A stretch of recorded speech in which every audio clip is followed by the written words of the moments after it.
They're back in the miller's yard who now use True Green. Their lawn started looking like a golf course, and PGA Tour golfers made it their favorite stop. Get a PGA Tour quality lawn for as little as $1 a day at TrueGreen.com. Exclusions apply. See TrueGreen.com for details. Let Express Employment Professionals help you hire for contract or full-time jobs. Forget about recruiting, sifting through resumes, and interviews with unqualified applicants. Go to ExpressPros.com to find the location near you. That's ExpressPros.com. Portions of the following program were pre-recorded. Number 1 on your car radio preset and the new and improved iHeartRadio app. WDAS and WD273D Philadelphia is Fox Sports Radio, The Gambler.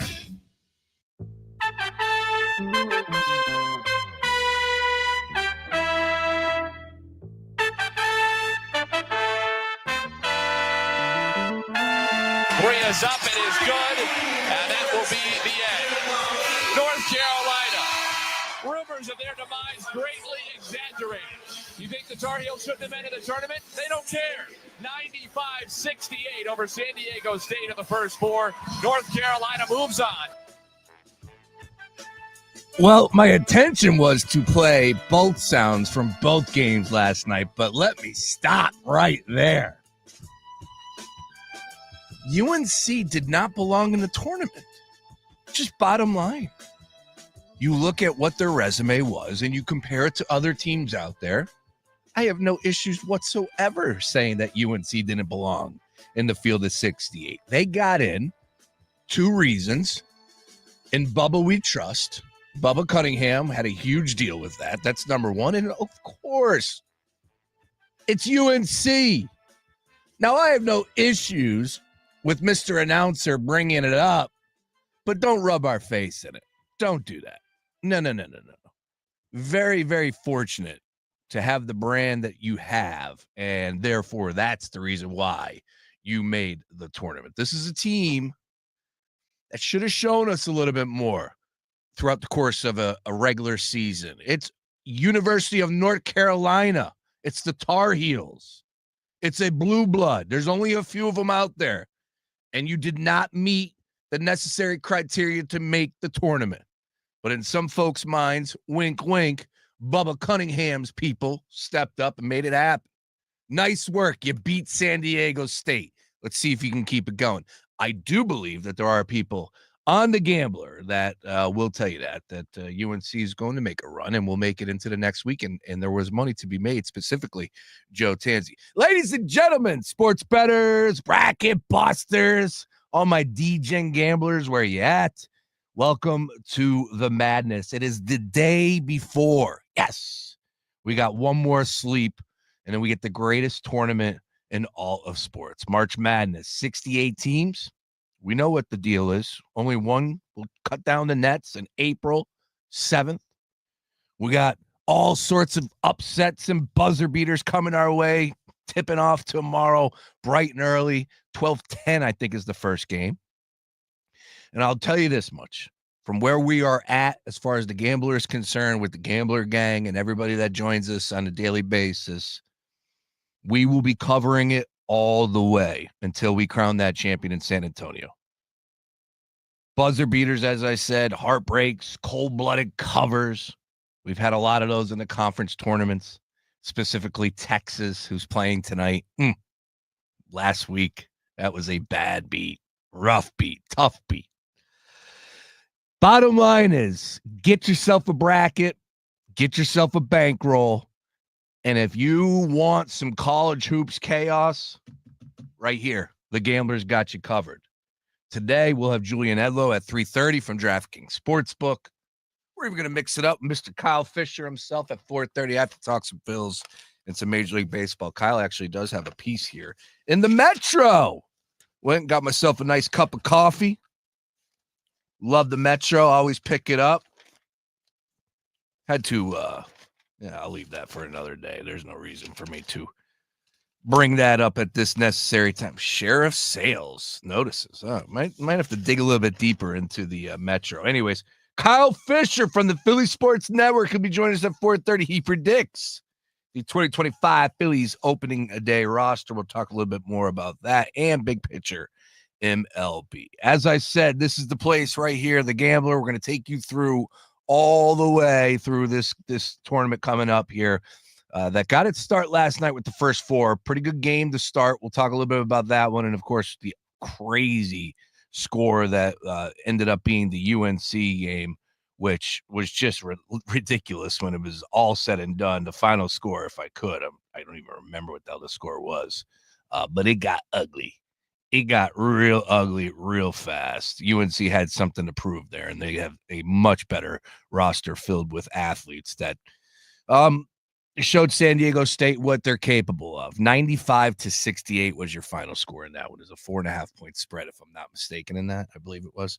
Anyways, putting that one to the side. Ladies and gentlemen, this is the Daily Ticket. Grab yourself a pen and make sure you fire up DraftKings Sportsbook. Let's dive into March Madness Eve. All right, first and foremost, you just heard the take on UNC.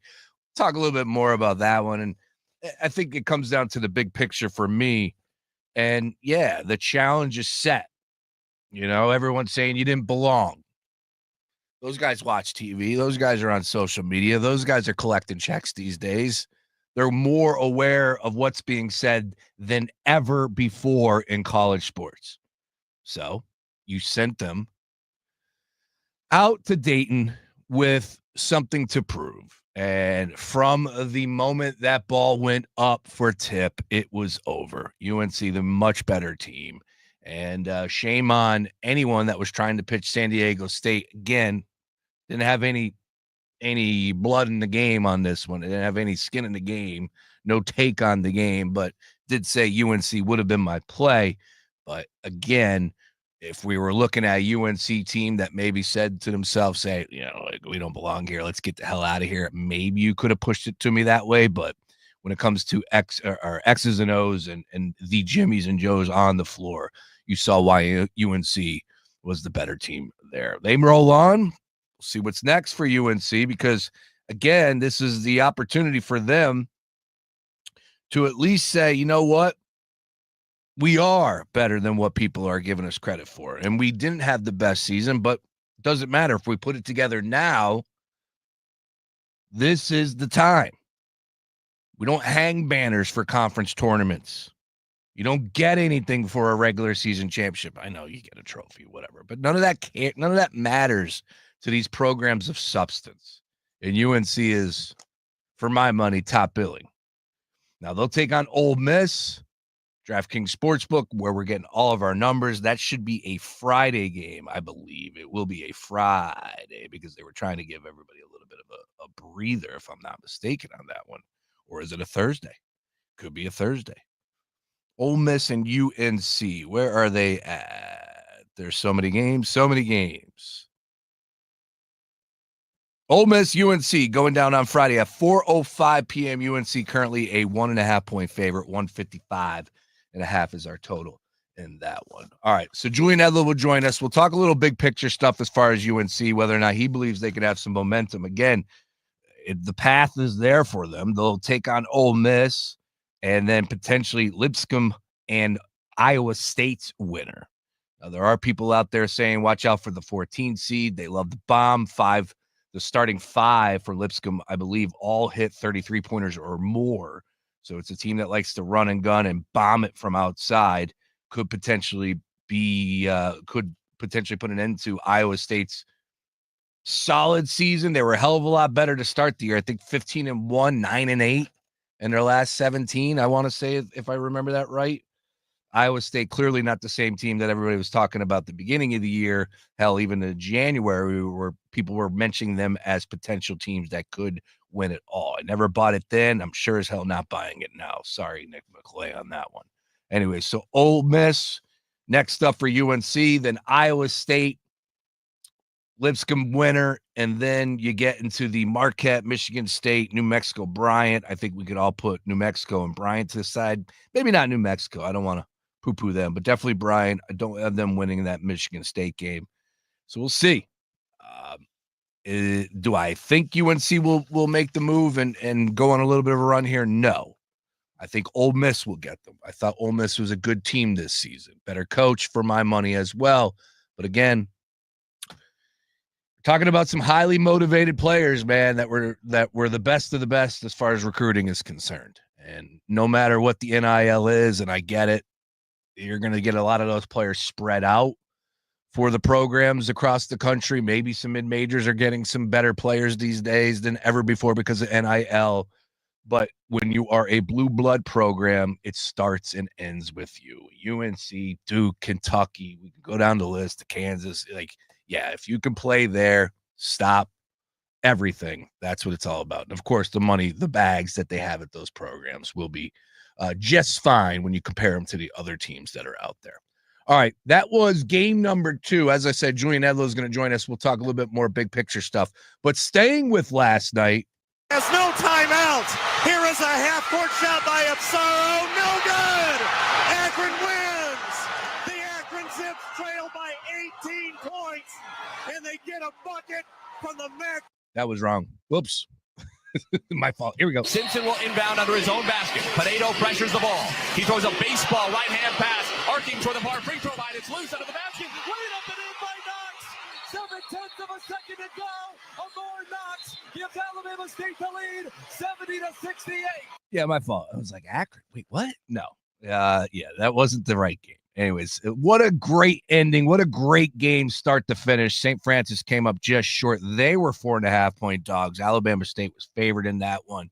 Rolled with the underdog in this one simply because of Riley Parker, the Aussie. He only finished with 12. But, man, he got up. And this is the funny thing, right? Like, we're all sports fans. We watch college hoops all year. I get it. Did I watch a minute of Alabama State or St. Francis?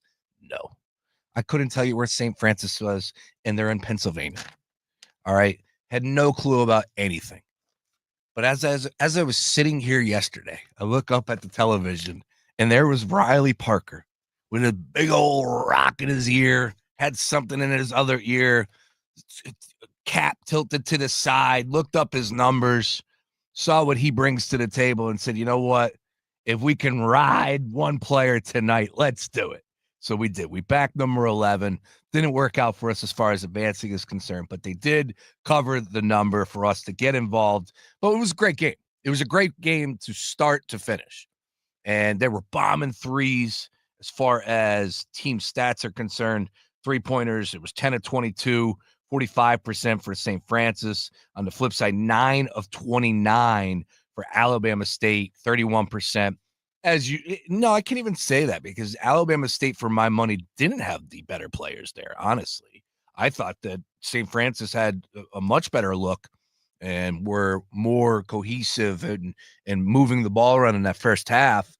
But it was a tight game at halftime. So, again, I'm not going to sit here and be the great prognosticator or, Mr. Hoops here breaking this game down any more than what I just did.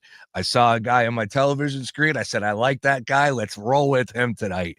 And we cashed. And isn't that part of March Madness, right? You're going to have all these people that are experts. They're going to tell you they know everything. And sure, they've been paying attention. There are some great basketball minds out there that I would give them the benefit of the doubt if I'm starting to ask about such a play. But at the end of the day, man, this is so unpredictable. Last year was nothing but favorites, but most of the time you get a lot of upsets. Your bracket's in the trash at the end of Thursday night, and that's the beauty of it. That's what we love about it. So let's have some fun with this. Again, we got 2 more games tonight. We'll cover both of those with Julian and look forward to some bigger picture stuff as well when it comes to the world of March Madness. Julian just texted me now, and he is good to go on the stream coming up at 3:30. All right. We'll get into Thursday's games and Friday's games from the upset perspective. Teams that we absolutely think will cover the number. We got some line movement courtesy of DraftKings Sportsbook as well.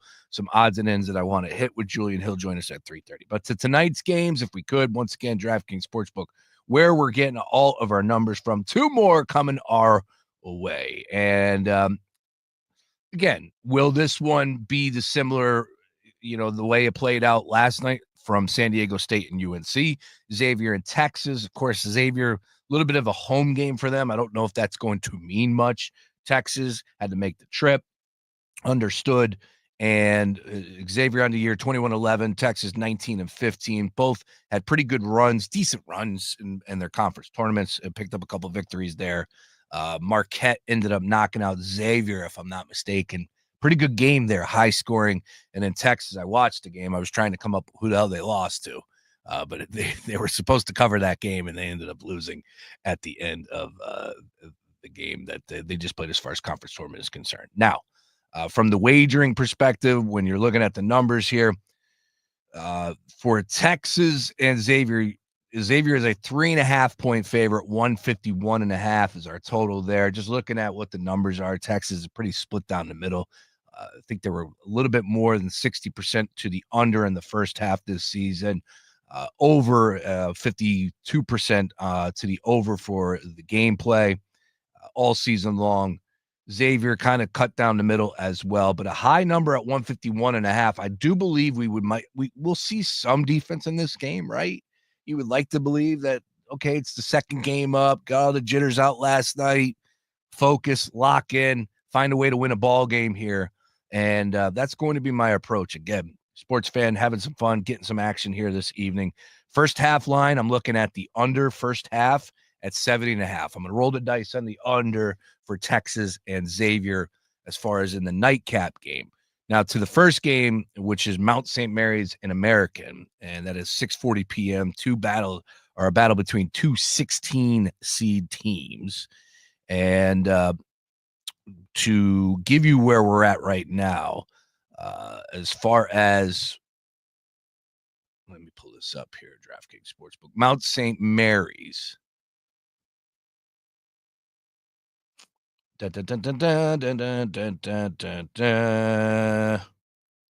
Eagles earned the automatic bid from the Patriot League after knocking off Lafayette, Colgate, and Navy to capture the conference title. How about that? Now, as far as Mount St. Mary's, they earned their way winning the Metro, and this is their third season in the league. So they were able to get to the tournament, 2 16 seeds going head-to-head here. Last time these two teams matched up a year ago, 68-65, American got the best of them there. This is a low number. We're looking at 129.5. Action either way. I had a hard time finding value or finding a play that I could put out there for anybody. American 2.5-point favorites, 129.5. We'll ride with the favorite, if anything, as far as tonight is concerned in that 640 tip. But other than that, I don't have anything for you. Again, last night, St. Francis was my play because I looked up at the screen and I said, I like that kid. I have nothing, haven't seen anything from both of these teams, but we'll go with the favorite, 2.5. 129.5 is a low total for a reason. I would just be a little reluctant as far as that is concerned. Although Tansy had a good write-up at Crossing Broad yesterday about the battle of 16 seeds and that we do see some fireworks between those teams and potentially more scoring. So that's a good read before you hit send on that wager any which way at 129.5. And then you saw last night as far as those two teams, the 2 16s that got the party started, and how great of a game it was with Alabama State and St. Francis. What was the total in that one, if I could real quick? Sorry about that. It was 70-68 was your final score. Total score of 138 went over 135.5. So slightly as high scoring as that game was, barely got over the total of 135. Now, just something to keep your mind on there. All right, as I said, all things college hoops coming up at 3:30 with Julian Edlow from DraftKings Sportsbook. Other things, though, happening in the sports world. And baseball, it opened. Now, we talked a little bit about this yesterday, and I'm not outraged. I'm not upset by it. It is weird, though, and I get it. The almighty dollar controls all. We talked specifically about a New York Times article yesterday that the reason why MLB starting this series in Tokyo, featuring both teams with Chicago and the Dodgers, and we know the reason why between the Japanese players that were on both teams and the potential to grow the game and make all this money, and that's fine. And if you look at the NFL and what they're doing as far as growing the game international, talking about playing games in Australia, they play games all over the place, Germany, London, Mexico, where else are off the top of my head? I'm sure that I'm missing a place or two, but they continue to grow the game. And all in all, when you do sort of things like this, it's to benefit the owners and the owners only. Like the players, you got to suck it up, and no one's going to have any, you're not going to feel a certain type of way for these players because we know what type of bankroll that they're pulling and the contracts that they're making. And this is part of the job. So that's understood. But as a sports fan, as a Shawnee Sports over here, I just think it's hysterical that you just played two games that mattered, two games that were registered as home games for the Chicago Cubs. Oh, by the way, they lost both of them, right? End up losing both games. And this is the best part. The Dodgers will go back to LA to take on the Angels in a spring training series. The best part is the Cubs will go to Arizona, go back to Arizona, and continue to play spring training baseball. Dude, that's pretty funny. Like, if you want some way, somehow, start the season there, come back, and then get into regular season action, that makes more sense than anything. If I was a Cubs fan, I'd be irked because you have no idea what type of season you're going to have, and two games could be the difference between a postseason appearance, or even more than that, possibly winning a division, anything along those lines. We know how close these races tend to be at the end of 162. So I'd be furious. Now, could your team play better and win those games? Absolutely. But it is a little weird how things are playing out in the world of Major League Baseball with Commissioner Manfred and company. And it all comes back to dollars and cents. It's all about the owners. It's going in the back pockets of the owners. Manfred works for the owners and alike. Same thing with Goodell. People are all upset. The Eagles are playing here, blah, blah, blah. It's like, dude, blame Jeffrey Lurie, blame the Eagles owners, or blame the NFL owners. It has nothing to do with Goodell. Goodell works for the owners. Goodell could say, no, the players don't want to go there. They don't want to open up the season in Brazil. I didn't even bring that up, which we just did. Doesn't matter. Raj, sit down. This is the big table. Go back to the kids' table. And the kids' table is nice when you're pulling in $53 million a year to be the commissioner. But ultimately, it's all to benefit the owners. And if they didn't want to play internationally, then they would not. But we understand how the almighty dollar controls all. Just a little weird. Chicago Cubs, I'd be outraged again if I was a fan. 2 games out there, come back, now go back to spring training ball. And then, oh, by the way, you'll be starting back up as far as Major League Baseball regular season action coming up here, which I believe is 8 days away, if I'm not mistaken, for the Phillies. We will talk to MLB a little bit later with Kyle Fisher. Looking forward to doing that with him coming up at 4:30. One other quick note, as far as the sports world is concerned, we got the NFL draft fast approaching. We know how that works. And again, when it comes to the NFL draft, for my money, it's always a good thing when your team is picking higher, right? Like you get a little bit more caught up at this time of year. But for the Eagles and where they're at, all the way at the bottom of all mock drafts, and who knows if Howie even keeps that pick. Maybe he trades back. Who knows?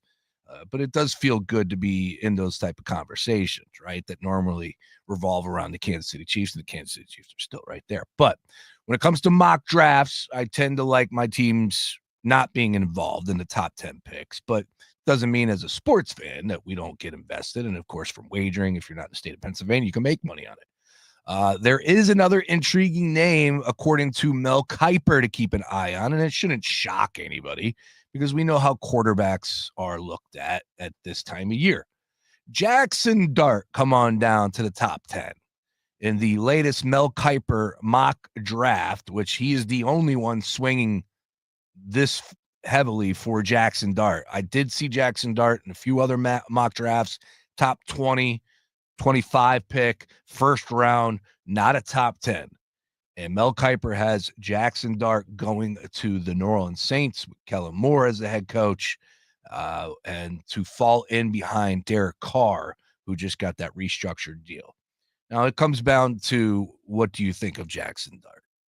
And he was good in Ole Miss, right? He had his moments in Ole Miss, but I never felt in love with Jackson Dart.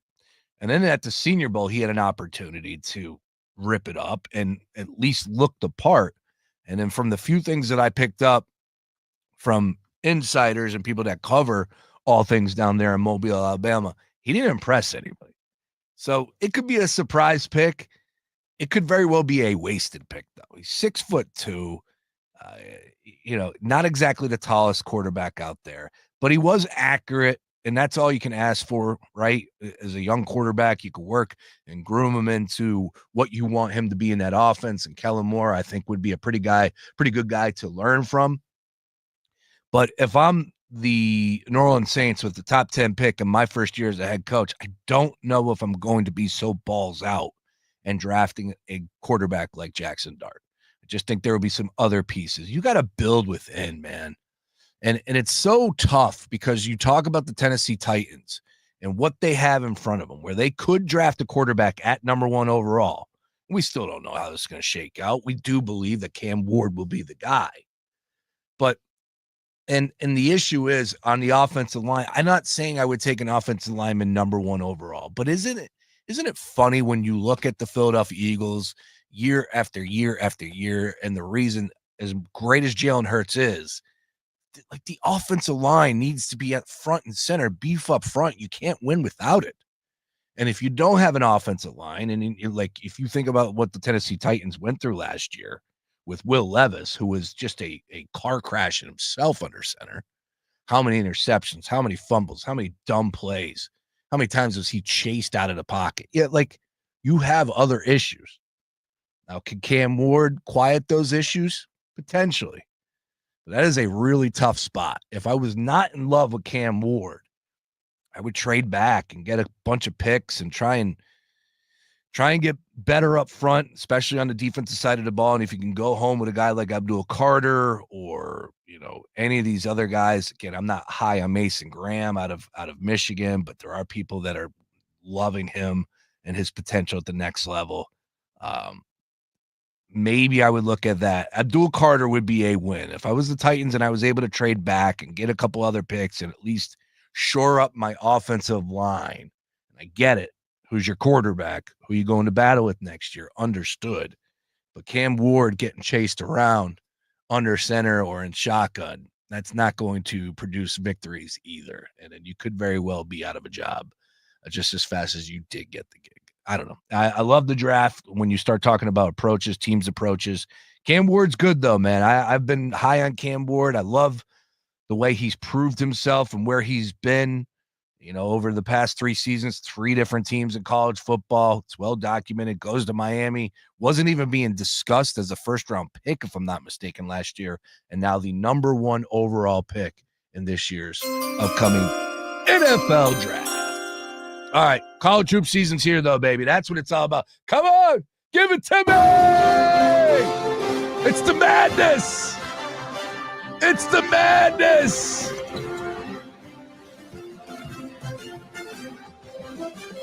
Will Duke cut down the nets in San Antonio?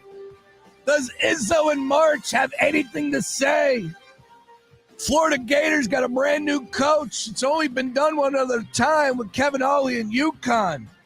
Clemson shored up what's going on at the coaching position, gave him a contract extension. Does that change things for you? Tennessee at the 2 seed. Alabama at the 2 seed. Who you got? We're going to find out from Julian Edlow on the other side, DraftKings Sportsbook, who he's got. Talk more March Madness on the other side. First for all that and more. It's a daily ticket after this. Get access to Ozempic or semaglutide by visiting the website. TryFH.com. Fox Sports Radio, The Gambler. Now, total traffic for Philadelphia. 42 southbound, Jesup College Drive to the Atlantic City Expressway. A crash takes out the 2 right lanes. Jesup on 95 northbound, Girard up the bridge. Southbound Heavy, Cobb on the bridge. Schuylkill westbound, Crawling University Divine, and Boulevard to Belmont. Eastbound Heavy, Montgomery Drive to South. All right, so tell it total traffic. This report is sponsored by ExpressPros.com. Let Express Employment Professionals help you hire for contract or full-time jobs. Forget about recruiting, sifting through resumes, and interviews with unqualified applicants. Go to ExpressPros.com to find the location near you. That's expresspros.com. Attention! If you owe money to the IRS, this is an urgent message. The IRS is cracking down by sending out collection letters, garnishing paychecks, seizing bank accounts, and putting liens on homes and businesses. They call it enforced compliance, and you better watch out because penalties and interest on unpaid taxes compound daily, making it even harder to get out of debt. Don't let tax debt destroy your life. You need to call Optima Tax Relief, America's #1 tax resolution firm. They're experts in taxpayer assistance programs that can save you thousands if you qualify. A+ rated by the Better Business Bureau, Optima's resolved over $1 billion of tax debt for their clients. Let them fight on your behalf, helping to put your tax problems to rest. Call the tax professionals at Optima now for a free consultation. Call 800-354-2840. 800-354-2840. 800-354-2840. Optima Tax Relief. Some restrictions apply. For complete details, please visit OptimaTaxRelief.com. Hi, it's me, your USPS Ground Advantage shipment. Just left the warehouse and hitting the road. I know. Just got the notification. Great. Smooth sailing so far. I'm almost there. Yes, I know. I get all the updates. Made it. Safe and sound. I know. Well, did you know I was with USPS the whole time? Oh, yeah. I know. Keep your business in the know with the USPS Ground Advantage service. Visit USPS.com/in-the-know. Stay tuned to Fox PHL The Gambler for the latest CEOs you should know. Sharia McRae, CEO of Foundation Academies. Comcast Business, powering possibilities. Run a business and not thinking about radio? Think again. Because more people are listening to the radio on iHeart today than they were 20 years ago. And only iHeart Broadcast Radio connects with more Americans than TV, digital, social, any other media. Even twice as many teens than TikTok. And that reach means everything. Just think about the universal marketing formula. The number of consumers who hear your message times the response rate equals the results. Now let's get those results growing for your business. Radio's here now more than ever, and iHeart's leading the way. Think radio can help your business? Think iHeart. Streaming, podcasting, and radio, where the reach is real. Let us show you at iHeartAdvertising.com. That's iHeartAdvertising.com. Or call 844-844-iHeart. One more time, just call 844-844-iHeart and get radio working for you. Hey, man, you all right? Need me to call 911? No, call Top Dog Law. Get top dollar for your accident at topdoglaw.com. Once again, that's topdoglaw.com.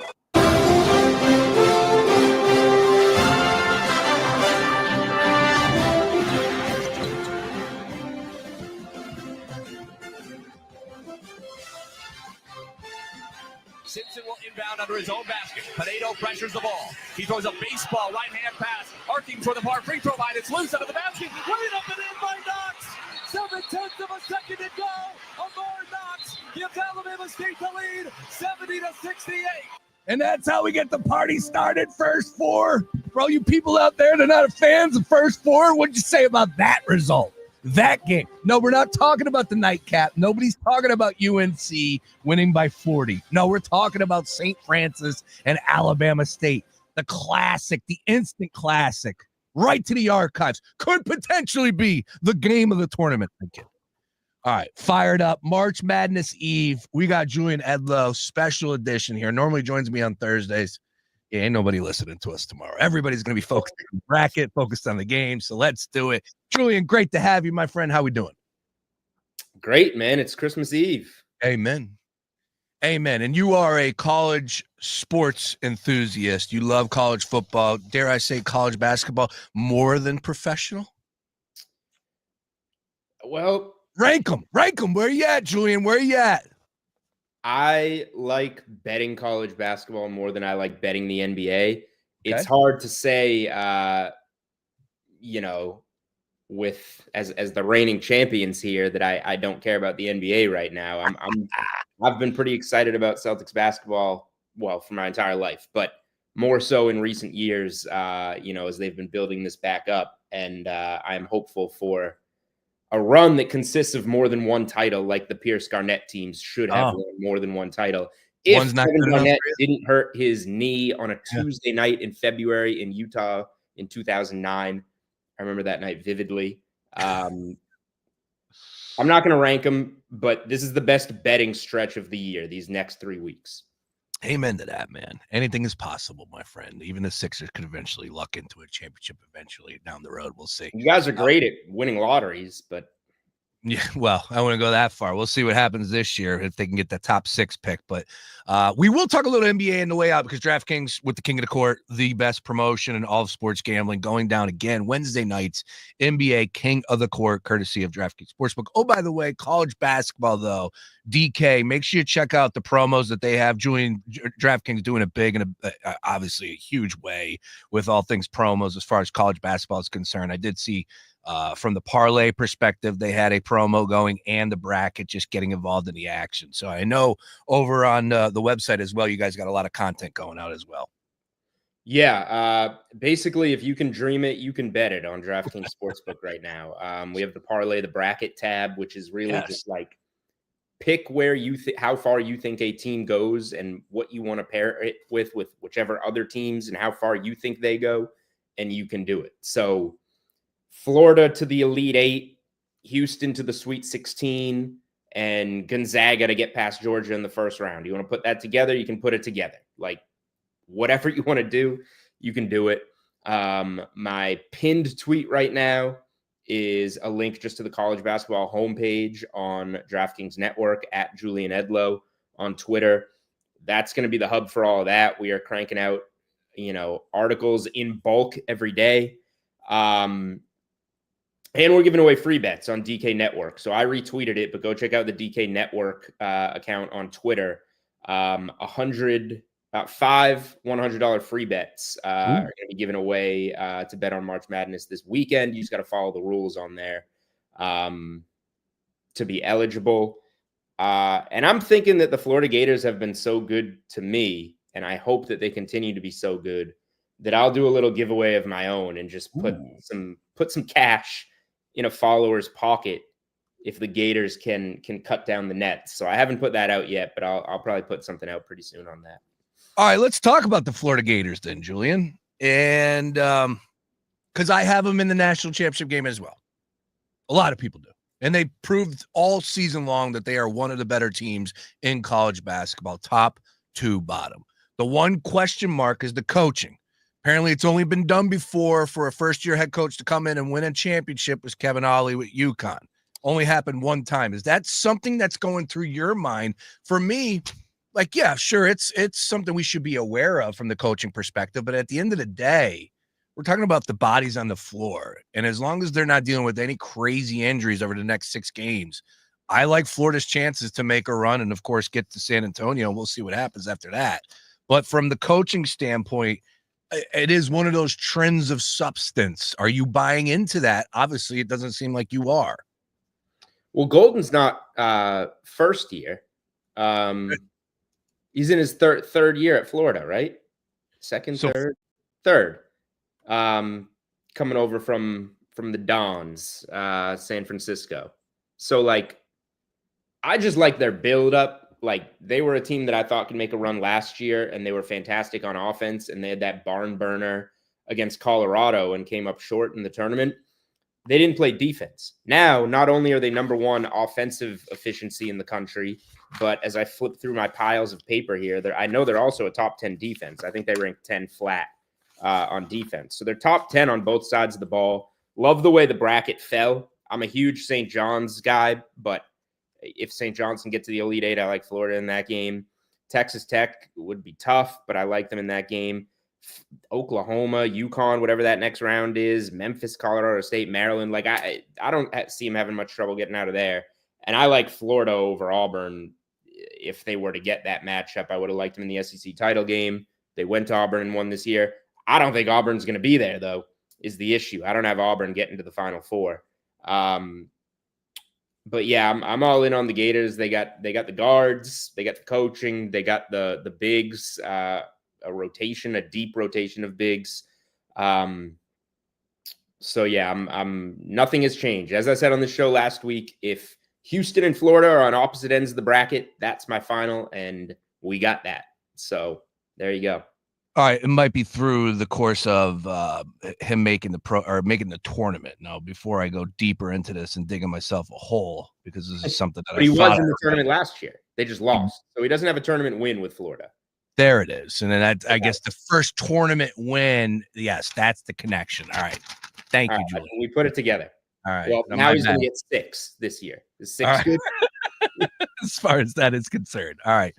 Yeah, Florida, look, they've been dominant. We saw what they did in the conference tournament. They had 2 huge road wins, so there's no doubt in my mind. When we stay with the SEC, though, is there another team that you are focused on that you think could potentially go on a run? Is it Ole Miss? Is it Alabama? Is it Tennessee? And it's one of those, look, they have 14 teams that made the damn tournament. So other than the top dogs at the top of that conference, throughout the course of a full regular season, who else is standing out to you from the path perspective when it comes to an SEC team that you like?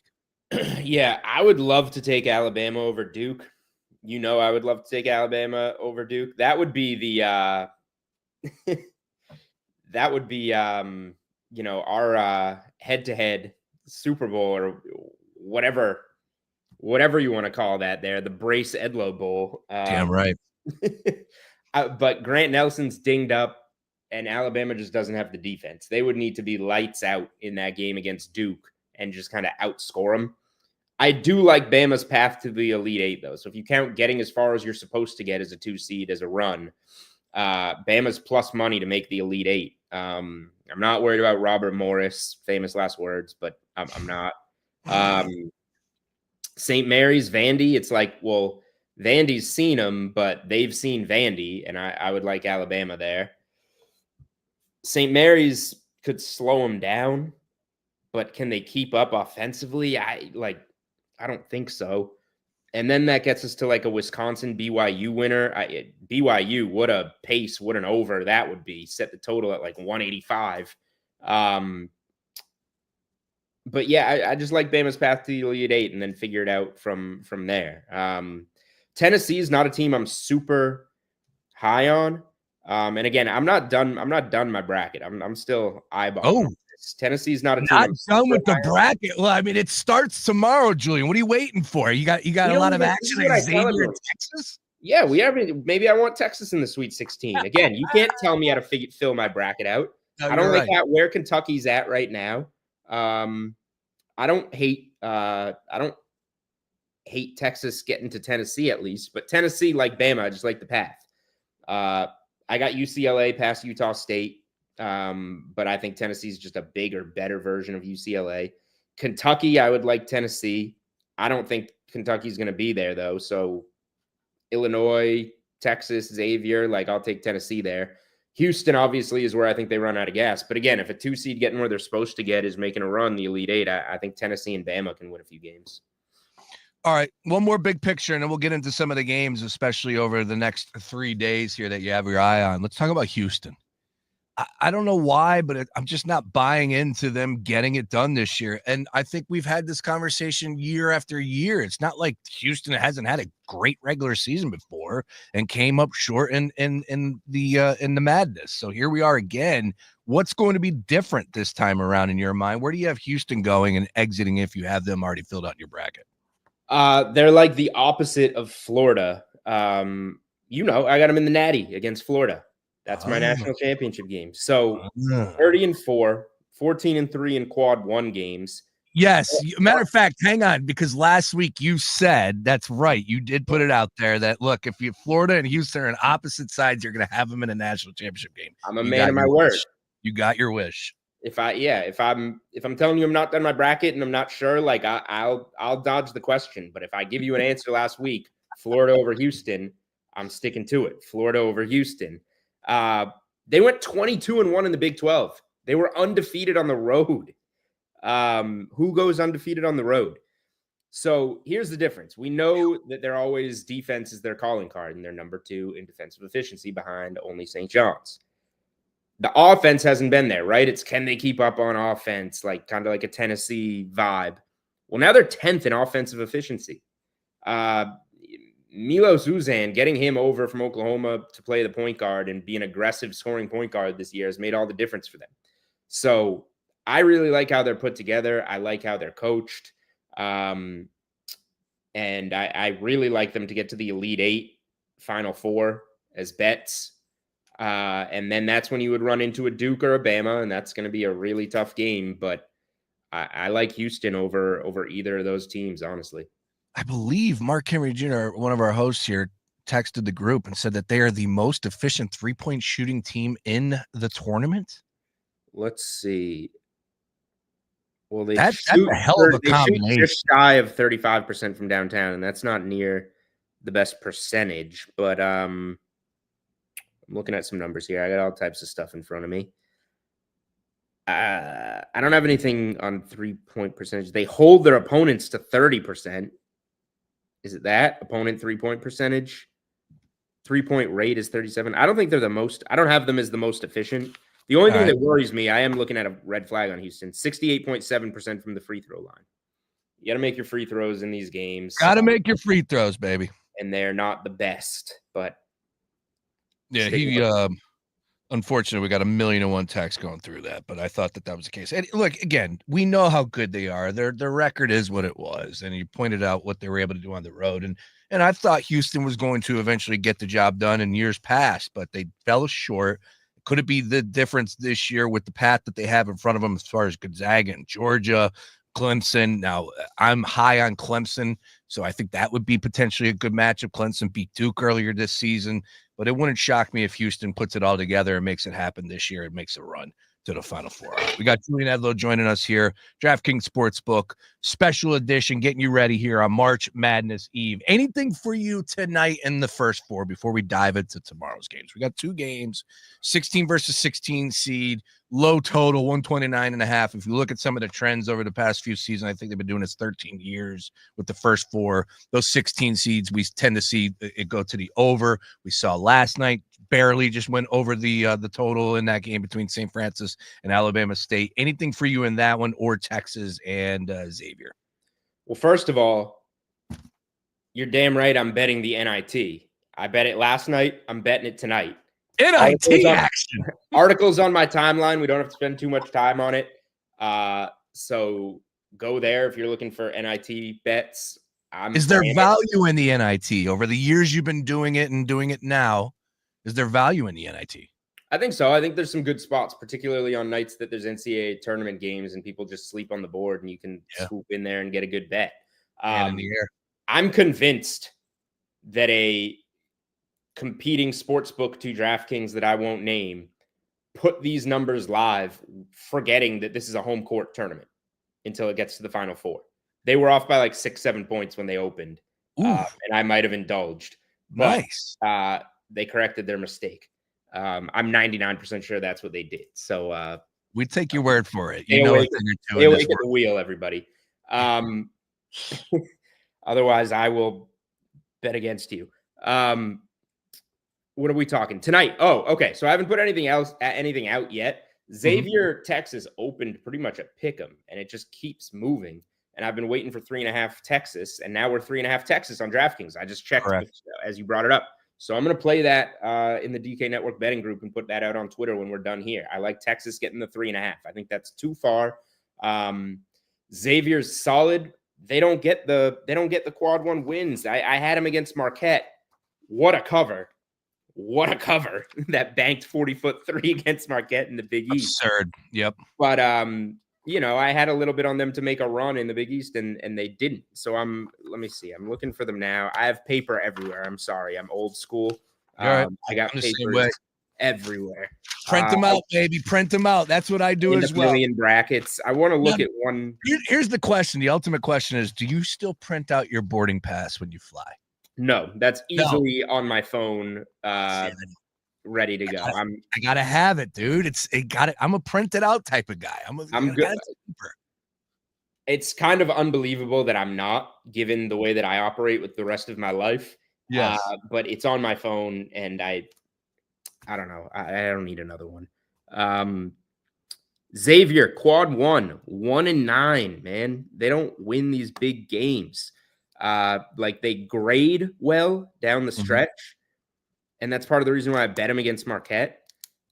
But I just don't buy it. I think Texas is better. You're playing, they're 7-10 quad 1. They're playing these big games in the SEC every night. they got some big wins to make the tournament down the stretch. Like they were clutch, whereas Xavier was almost trying to fall out.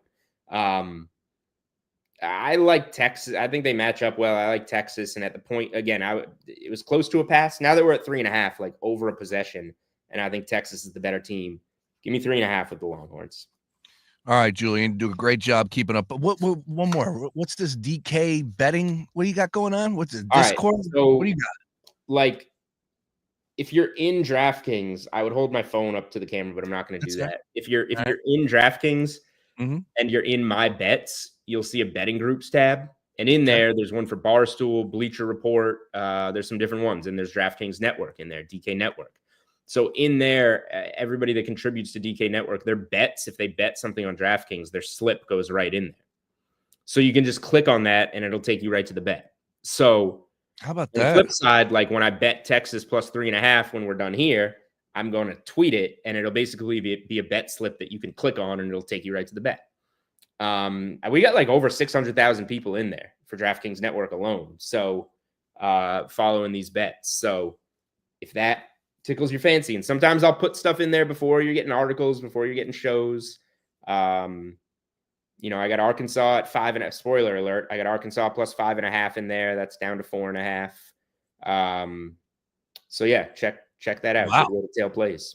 Yeah, I was going to say, I'm learning something about the app. I'm normally all up on the app. I know all the details, the ins and outs. Did not know about those groups. I'll have to check that out. Excellent stuff there.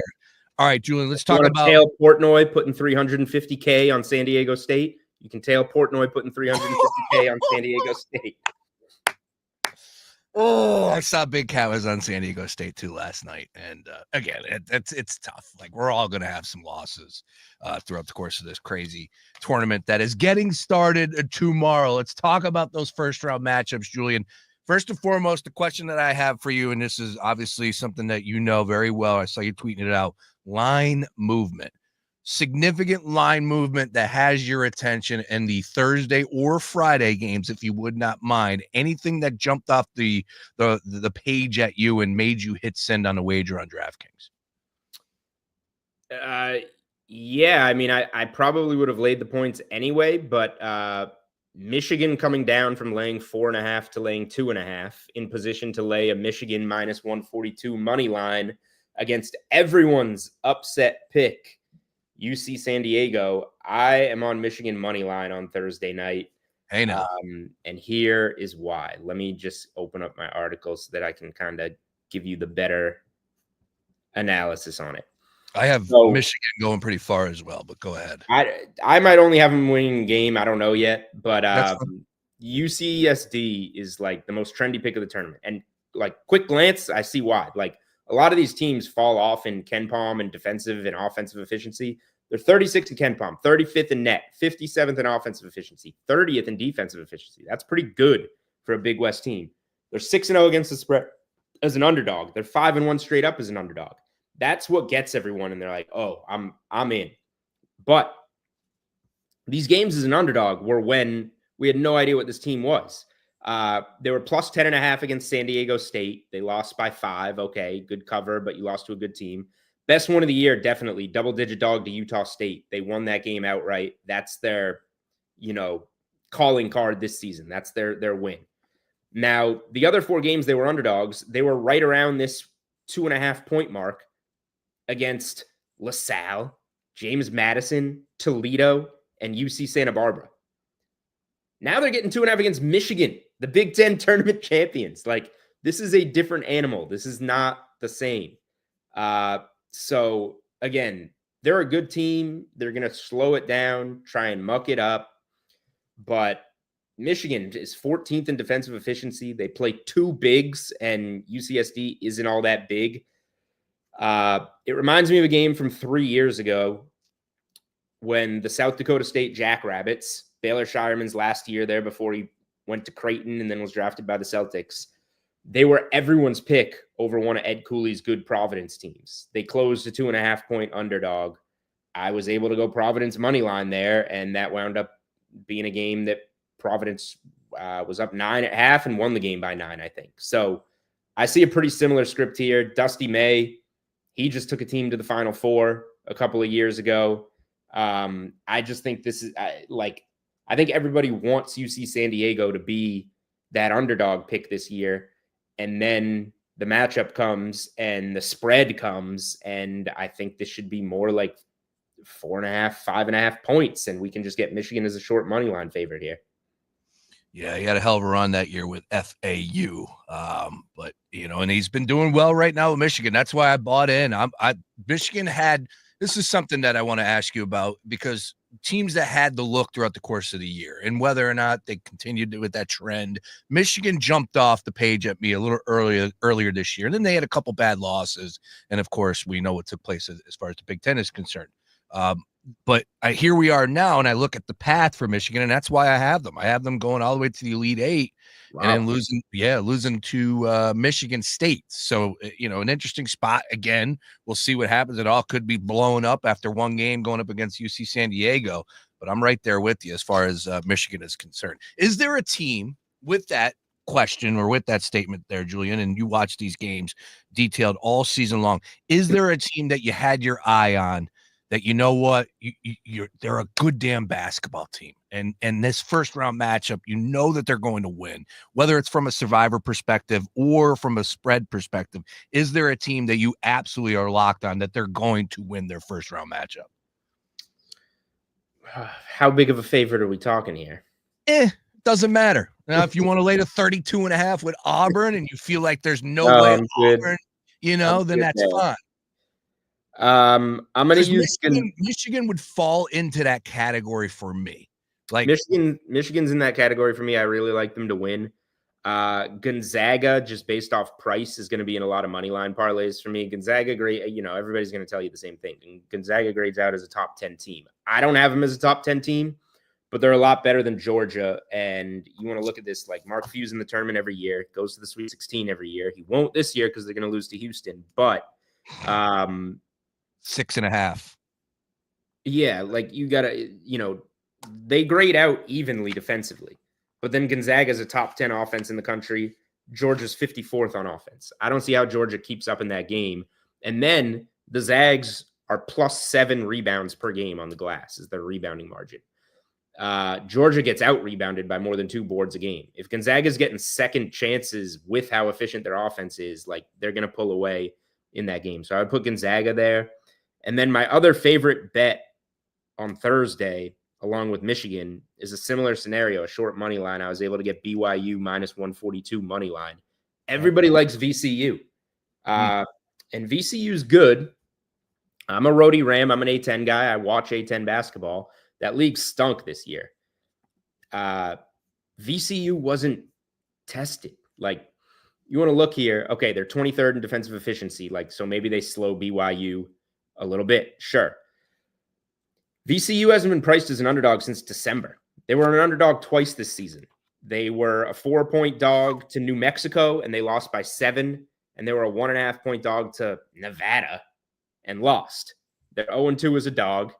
At non-conference, another big game they had, only Big East game was Seton Hall. They were a 7-point favorite against Seton Hall. They lost outright. They're 1-4 against the spread in their last 5 games, with a loss outright as a 9.5-point favorite to Dayton. So I just don't see it with VCU. Whereas BYU tested every night in the Big 12, 11th in offensive efficiency in the country. They space the floor. They shoot threes. They have a deep rotation. They're playing at altitude in Denver, which is to their favor. The crowd should be pro BYU in Denver. Yep. This is too short for me. Everybody loves VCU. I don't get it. The splits like VCU also. Sharp people are betting VCU. I don't get it. Now, there was one game that had one of our guys beef and a little bit of a spin. He said he struggled with that game. Another game that people are struggling with, Julian, it's the first game of the tournament, man. What a game they threw at us. First of all, the fact that they are 8-9 seeds, pretty laughable. But at the end of the day, who cares? It's 2.5-point spread. Louisville, 145.5. If I'm not mistaken, that is a home game for Louisville, correct? That region where they're playing this game at? At the Rupp in Lexington. So 2.5 for the first game on the card, Julian. Where are you going with this one if you could help our listening audience?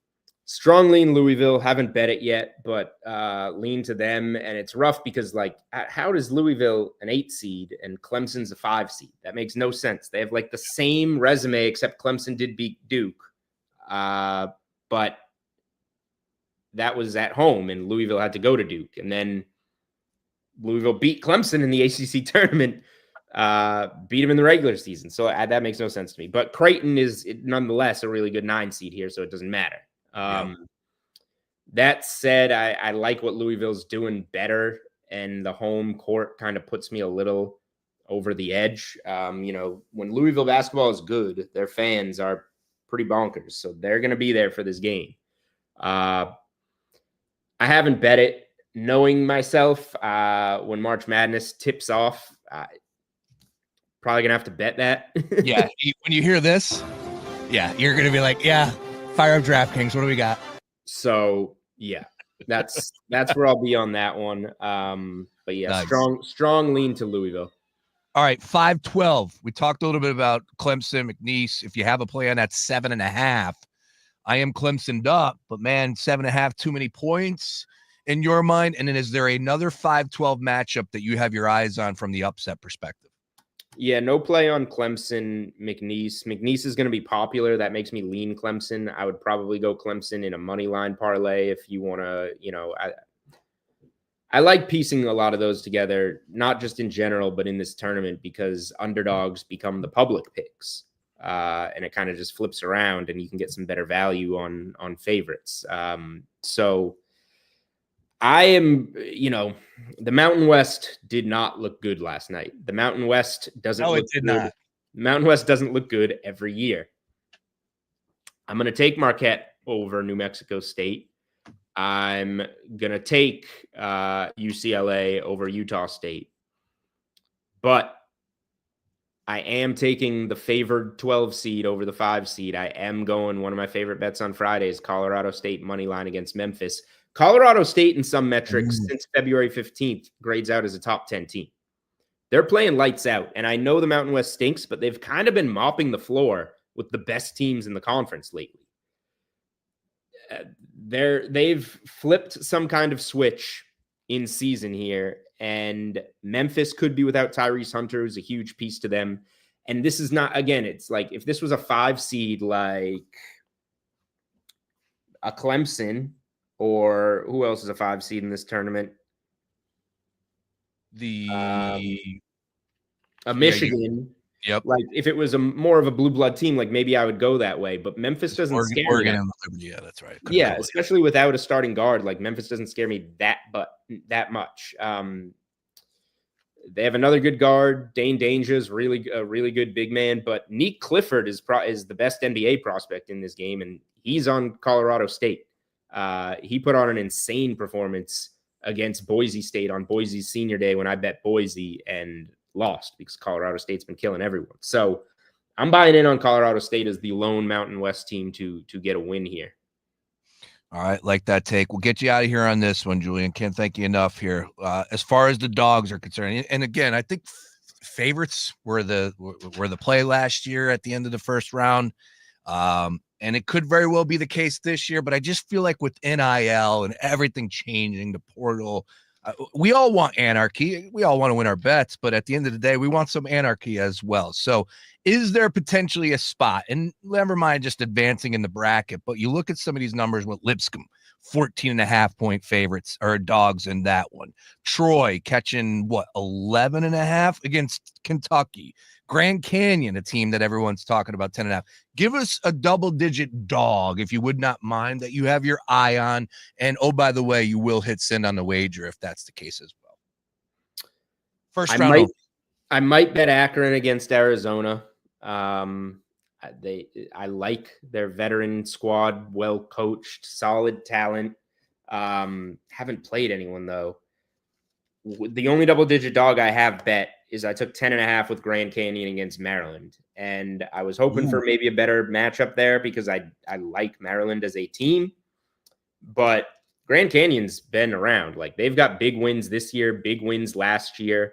They took down St. Mary's in the tournament last year. They played Alabama much closer than the final score, with a trip to the Sweet 16 on the line last year, if you remember, and then came completely undone late.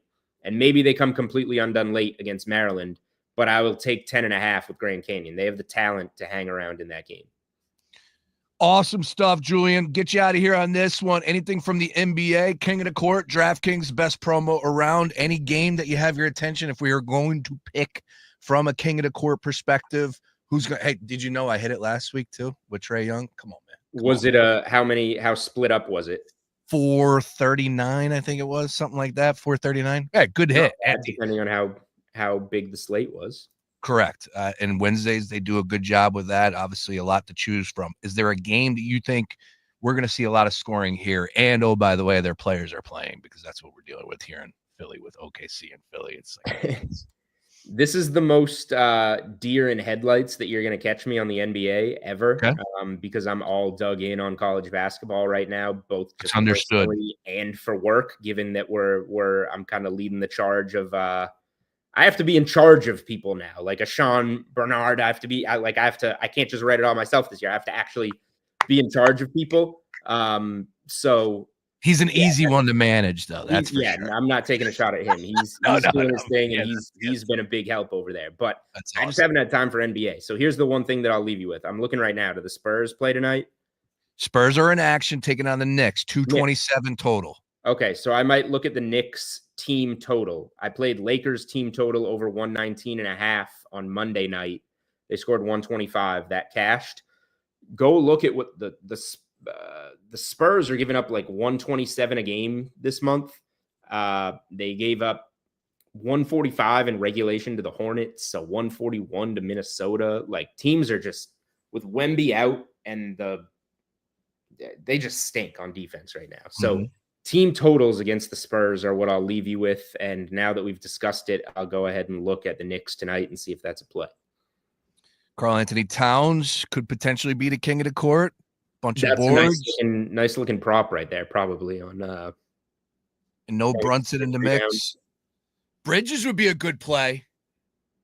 All those guys, no Brunson against the Spurs. Those are, I don't mind Towns. I might have to roll with Bridges. Oh, you don't like Bridges, though. You don't like Bridges is bold. I mean, it's a roll. Get yourself a big bonus bet.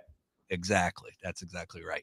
Julian, great stuff, man. Hey, good luck on your plays. I know this is an awesome time of year for you and everybody that's listening right now. A lot of people could not wait to hear your takes on all that. We'll catch up next Wednesday as well, but keep kicking butt and taking names over there at DraftKings Sportsbook. Be sure to get all the content that these guys are pumping out, these guys and girls, for DraftKings at DKNetwork.com, and take advantage of those promos as well. Real easy to find at the top of the page of DraftKings Sportsbook.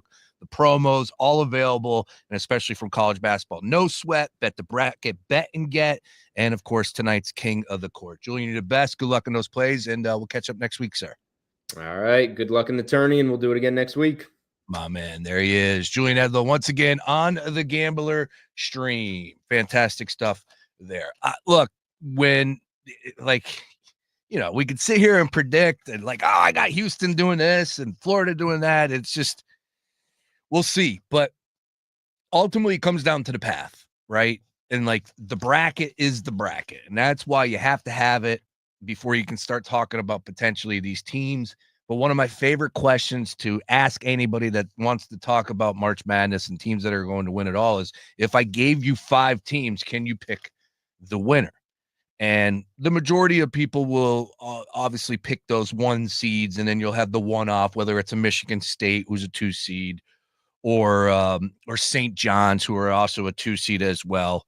The majority of the people are going to pick the consensus of those teams, and that's understood.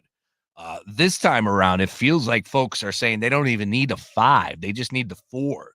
And I would say the consensus in that question, for my money, for sitting here right now, would be Duke, would be Houston, would be Florida. And I feel like Auburn was on the outside, and it's St. John's. I've asked that question probably to 8 different people in the last 2 to 3 weeks, and I haven't gotten a lot of Auburn. But those 4 teams, Duke, Houston, St. John's, and who's the other one seed? Oh, Florida. Those are the 4 teams that consensus everybody has cutting down the nets. One of those 4 teams. Will that be the case? We'll see.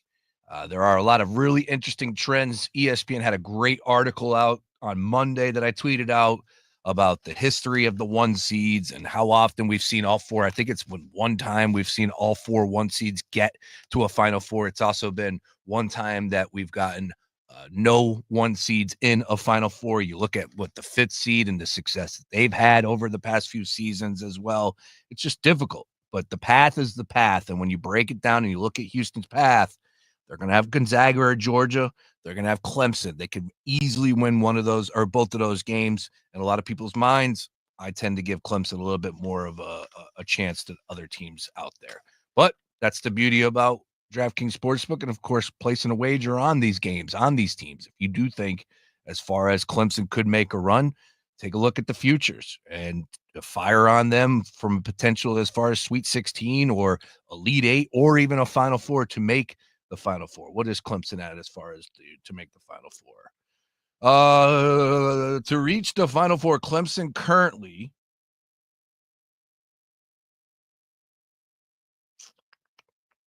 they got them all broken out in brackets here. Sorry about that. Clemson to reach the Final Four 14-1. Should be a little sprinkle on there if I do believe in Clemson. So why not? That's a good little price as far as the Tigers are concerned. All right, we'll continue talking all things college hoops. We got a lot of great podcasts at foxphlgambler.com. You can go ahead and press play on those, featuring our great gambler gang brains on all things college hoops. We'll be live tomorrow at 11 a.m. Mark Henry Jr. is going to join me on all socials at foxphlgambler. Going to be live throughout the course of the day. And, of course, back at it Friday from the Penn Club. And we'll be live somewhere around 2 o'clock, but I plan on recording in the morning as well. All things socials at Fox PHL Gambler. All right, other side, come up 4:30. Kyle Fisher's going to join me, and we're going to talk some Phillies, Major League Baseball, and the funny business going on with the Chicago Cubs. Just opened up the season, just lost 2 games that are home games for the Chicago Cubs, and now they don't start the season. No. They're going to go back to Arizona to play in more spring training ball.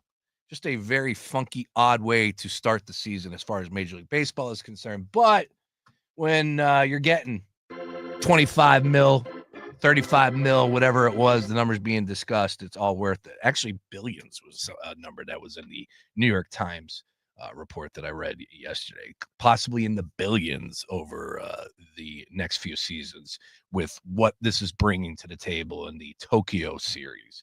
Whatever. Shohei Ohtani had himself a great 2 days.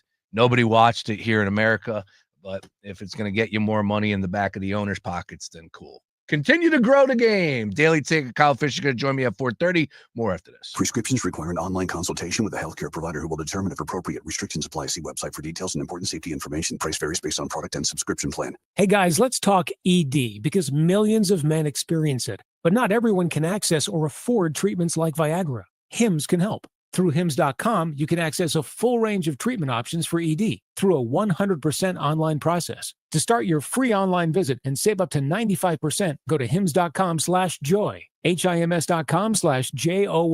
If you've been wanting to try Ozempic, I want you to go to Future Health's website, tryfh.com right now. Ozempic is good, but Future Health plus Ozempic gets 58% better results. Plus, it's all done virtually with licensed doctors and no insurance is needed. You can have meds at your door in 48 hours and drop 10 pounds in your first month. Go to the website at tryfh.com. The website again is tryfh.com. Data based on independent study sponsored by Future Health. Future Health is not a healthcare services provider. Meds are prescribed at provider's discretion. Calling all college hoops fans. Make your next bet during the college basketball tournament at BetMGM. Go even further with an underdog boost token. Simply add any plus 200 or longer tournament straight bet to your bet slip and activate your underdog boost token. If that bet hits, you'll walk away with a higher payout. For a tournament full of unforgettable moments, BetMGM is your sports book for all of it. Enjoy same game parlays, original bets you won't find anywhere else, player props, and so much more during the college basketball tournament. And when there's a break in the tournament action or you're looking to switch things up, check out daily promotions and offers for all your favorite sports. Don't miss your chance at a bigger college basketball tournament score with BetMGM. BetMGM and GameSense remind you to play responsibly. See BetMGM.com for terms. 21 plus only, Pennsylvania only. Existing customer offers. Subject to eligibility requirements. Rewards issued as tokens that expire in 48 hours. If you or someone you know has a gambling problem, help is available. Call 1-800-GAMBLER. Oh, could this vintage store be any cuter? Right? And the best part? They accept Discover. Accept Discover? In a little place like this? I don't think so, Jennifer. Oh, yeah, huh? Discover's accepted where I like to shop. Come on, baby, get with the times. Right. So we shouldn't get the parachute pants? These are making a comeback. I think. Discover is accepted at 99% of places that take credit cards nationwide.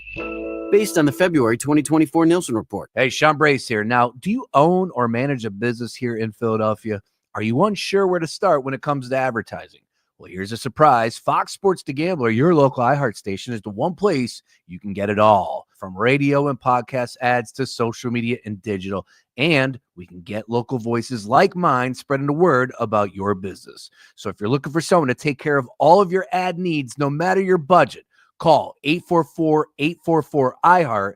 That's 844-844-iHeart today. Patrick was way behind on his IRS taxes. I was in way over my head. The total amount ended up being somewhere just over $30,000. $30,000. Then the IRS came to collect. Started getting letter after letter. A lien had been filed against me. They were going to basically hang me completely out to dry. He had to do something. That's when I reached out to Optima Tax Relief. Patrick's life quickly got a lot easier. It was very easy, pretty much hands off. They picked up the ball and ran with it. And how'd it go? I couldn't believe it. I had to ask 2 or 3 times. I saved an incredible amount of money. How does Patrick feel about Optima? Couldn't be happier. They definitely helped me. Optima Tax Relief, the best place to call. They're the best in the business. Do what Patrick did and call Optima Tax Relief for a free consultation. Call 800-354-2840. 800-354-2840. 800-354-2840. Optima Tax Relief. Testimonial from an actual client. Some restrictions apply. For complete details, please visit OptimaTaxRelief.com. When it comes to finding great deals on suits, timing's everything. And now's the time, because Macy's semi-annual suit sale is here. Save 40 to 60% on new suits and blazers from Calvin Klein and Michael Kors, with performance suits starting at $99.99. And if you need advice on the perfect fit, Macy's free personal stylists are here at the store and ready to help. If you need a new suit, there's no time like the present, because the Macy's suit sale won't be back until the fall. Savings off already reduced prices. Exclusions apply. Rapid radios are instant push-to-talk walkie-talkies, offering national LTE coverage and no subscription ever. Perfect for instant contact with an aging parent. For a limited time, go to rapidradios.com and you'll get an extra 60% off, free UPS shipping, and add code radio for an extra 5% off. Hey, this is Lincoln Kennedy. Here's what's trending on the iHeart Sports Network. Presented by Mercedes-Benz. The 76ers continue their road trip tonight. They're in Oklahoma City. Phillies dropped 4 of their last 5 after an OT loss to Houston. St. Joe's will host Alabama Birmingham tonight. That's in the first round of the NIT. Hawks are coming off an A-10 tourney loss to George Mason. And Shohei Ohtani hit his first homer of the season, while Roki Sasaki struck out 3 in his MLB debut. The Dodgers swept the Cubs in Tokyo today. I'm Scott Davidson. That feeling of owning your first Mercedes-Benz is hard to believe, but it's real. From the leather stitching to the iconic design, every element of a Mercedes lives up to its reputation. See for yourself at your local dealer. Offers are waiting. Fox Sports Radio, The Gambler. Now, total traffic for Philadelphia. Heads up, we've got a crash in Delaware House, 495 southbound, blocked completely between Philadelphia Pike and Route 13. In Philadelphia, 95 northbound, stop and go Vine Expressway to Girard with a crash on the shoulder, and then backed up approaching Allegheny, the bridge. Southbound, jam from Cobb and the bridge. Westbound Schuylkill, bumper to bumper, approaching University to Girard and Boulevard to Belmont, and so glad with the Conshohocken. And eastbound heavy Blue Route to Belmont and jam Montgomery Drive to south. Delays on the Blue Route southbound, Broomall to Media Swarthmore, and northbound 95 to Route 1. Large Tortella, total traffic. This report is sponsored by Rapid Radios. Rapid Radios are instant push-to-talk walkie-talkies offering national LTE coverage and no subscription ever. A great alternative to a mobile phone for your kids. For a limited time, go to rapidradios.com and you'll get 60% off, free UPS shipping. Add code radio and get an extra 5% off. T-Mobile home internet is all about speed, value. What you doing, Zach? I'm cursing. There are so many benefits. You got to talk fast. T-Mobile home internet ranks #1 in customer satisfaction for home wireless internet by J.D. Power. Wow, you are good. Try singing it. T-Mobile has price lock. They won't raise your rate on internet. Hulu and Paramount Plus on that.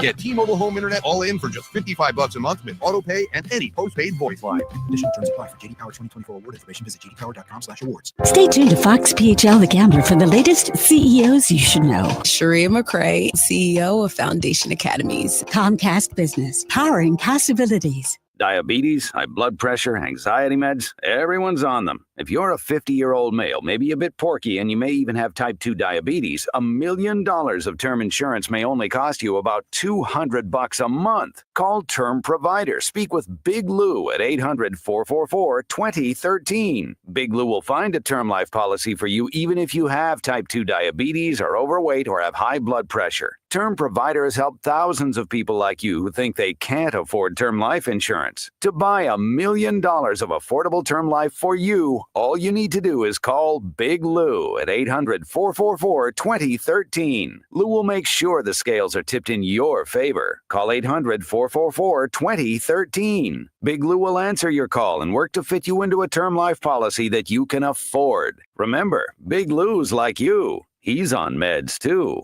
Call 800-444-2013. 800-444-2013. Spring forward with real unlimited data from Straight Talk this tax season and get a free Samsung Galaxy A16 5G or Moto G Power 5G 2024 with select plans. So you can stream games during Mad March hours, check the weather for April showers, and watch gardening videos about May flowers. Straight Talk, real unlimited data. Available at Walmart and straighttalk.com. Offer valid through 4/15/25. Taxes and fees apply. Requires purchase of single line gold unlimited plan or higher. For network management practices, visit straighttalk.com. Prescriptions require an online consultation with a healthcare provider who will determine if appropriate. Restrictions apply. See website for details and important safety information. Price varies based on product and subscription plan. Hey guys, let's talk ED because millions of men experience it, but not everyone can access or afford treatments like Viagra. Hims can help. Through Hims.com, you can access a full range of treatment options for ED through a 100% online process. To start your free online visit and save up to 95%, go to Hims.com/joy. HIMS.com/JOY. College basketball back in the spotlight. March Hoops will have everyone talking. You think you know what's going to happen, but it never goes as scripted. Lock in Fox Sports Radio as your #1 preset on the iHeartRadio app for the hottest takes. We're going to have a 72-team tournament in the next couple of years. And complete tournament coverage. Plus, binge on-demand podcasts with The Dan Patrick Show, The Herd with Colin Cowherd, and more. From tip-off to the final buzzer, search college basketball on the iHeartRadio app to stay in the know. #1 on your car radio preset and the new and improved iHeartRadio app. WDAS and WD273D Philadelphia is Fox Sports Radio, The Gambler.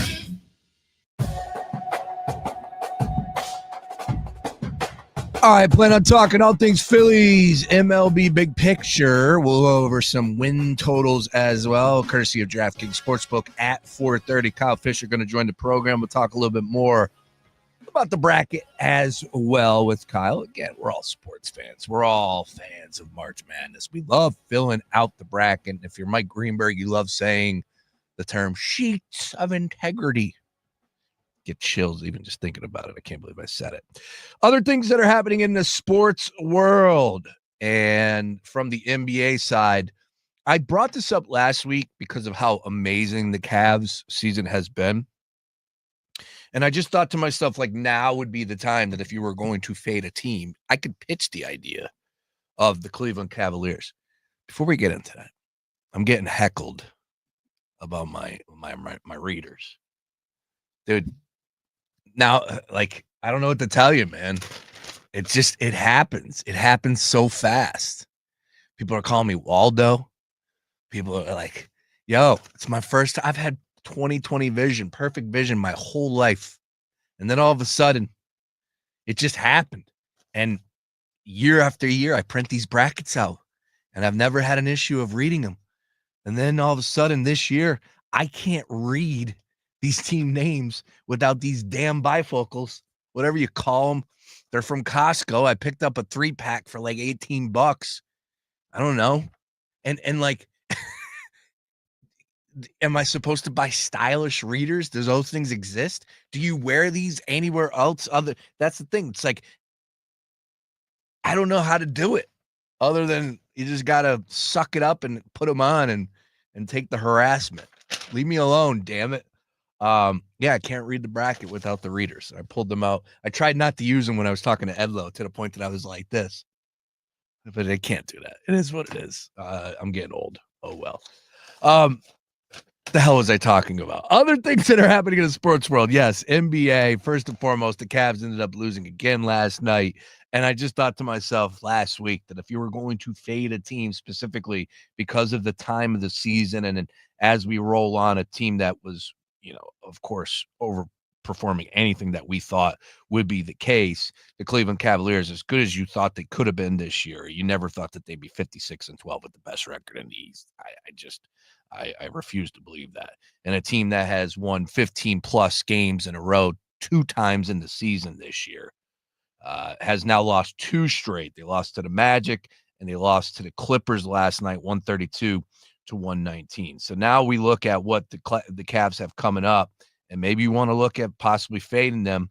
And they're 5.5-point road favorites against Sacramento. And that could be potentially a spot that you would say, all right, let's just roll with the formula here and take a shot. Again, that game's going off 10-10 tonight, now down to 5 on DraftKings Sportsbook. 236.5 is our total there. We talked a little bit about the Knicks with Julian Edlow. They're taking on the San Antonio Spurs, king of the court. I will actually look at Bridges. I'm going to fire on Bridges. Bridges is going to be my play there. You got to break down as far as the total in these games. 234 Pacers and Mavs. That's a pretty high total there. 236 with the Grizzlies and the Trailblazers. 233 with the Nuggets and the Lakers, and 235.5 with the Bulls and the Suns. Some of those games have my attention, but for the most part, I'm going to ride with what Julian was saying on that one. So we'll see what Bridges could get going for us there. And the king of the court also takes it's more beneficial. Again, a win is a win. You'll take it any way you can get, but it's more beneficial when you can think outside the box and potentially pull one home. Trae Young was not so much outside of the box last week, but maybe on the line. And we were able to get that last week. So we'll see if we can make it 2 in a row. King of the court on DraftKings Sportsbook. Quickly on this, as I said, Kyle Fisher going to join me on the other side. Over to the NFL. Apparently the Minnesota Vikings don't want Aaron Rodgers. Good. They never should have even entertained the thought of having Rodgers. Or should they have? Because I know last week I was very adamant about if you got the type of season, and again, McCarthy, if he's 100% ready to go, he's your starting quarterback day one. No ifs, ands, buts about it. But that's the whole reason why they were visiting the idea of bringing in a veteran quarterback and allowing Sam Darnold to leave is just in case McCarthy isn't ready to go. All right, I get it. Maybe you should have hung on to Sam Darnold, but if the price is right and he was moving on, it is what it is. Aaron Rodgers, just imagine if Aaron Rodgers had the start of a season that Justin Fields did for the Pittsburgh Steelers. Just change the team's perspective, the team's names, and then put those situations into what happens this year and what Aaron Rodgers would be like and what it would be like benching Aaron Rodgers, even if you could do that. And again, you drafted McCarthy. O'Connell's a hell of a coach. You got great receivers out there, awesome weapons, pretty damn good team, good home field advantage in the dome. I just feel like Aaron Rodgers would not be the best move for the front office to make. And it sucks because a lot has to do with who Rodgers is as an individual, as a human being. I don't know what he's like behind the scenes. Could he be a great mentor for a guy like JJ McCarthy? I don't know. But everything else he brings to the table, I want no part of. And I just don't think that has a winning scenario for the Minnesota Vikings. And I never necessarily bought it either. But apparently there was truth, there was smoke, there was fire, all that. But apparently now they're moving off, and now Aaron Rodgers will have to choose between the Giants in my opinion, the Giants and the Steelers. And I don't even think it's a question. Go to the Pittsburgh Steelers, gives you your best opportunity to win. Allow the Giants to draft Shedeur Sanders. They got Tommy Cutlets in there. Good luck.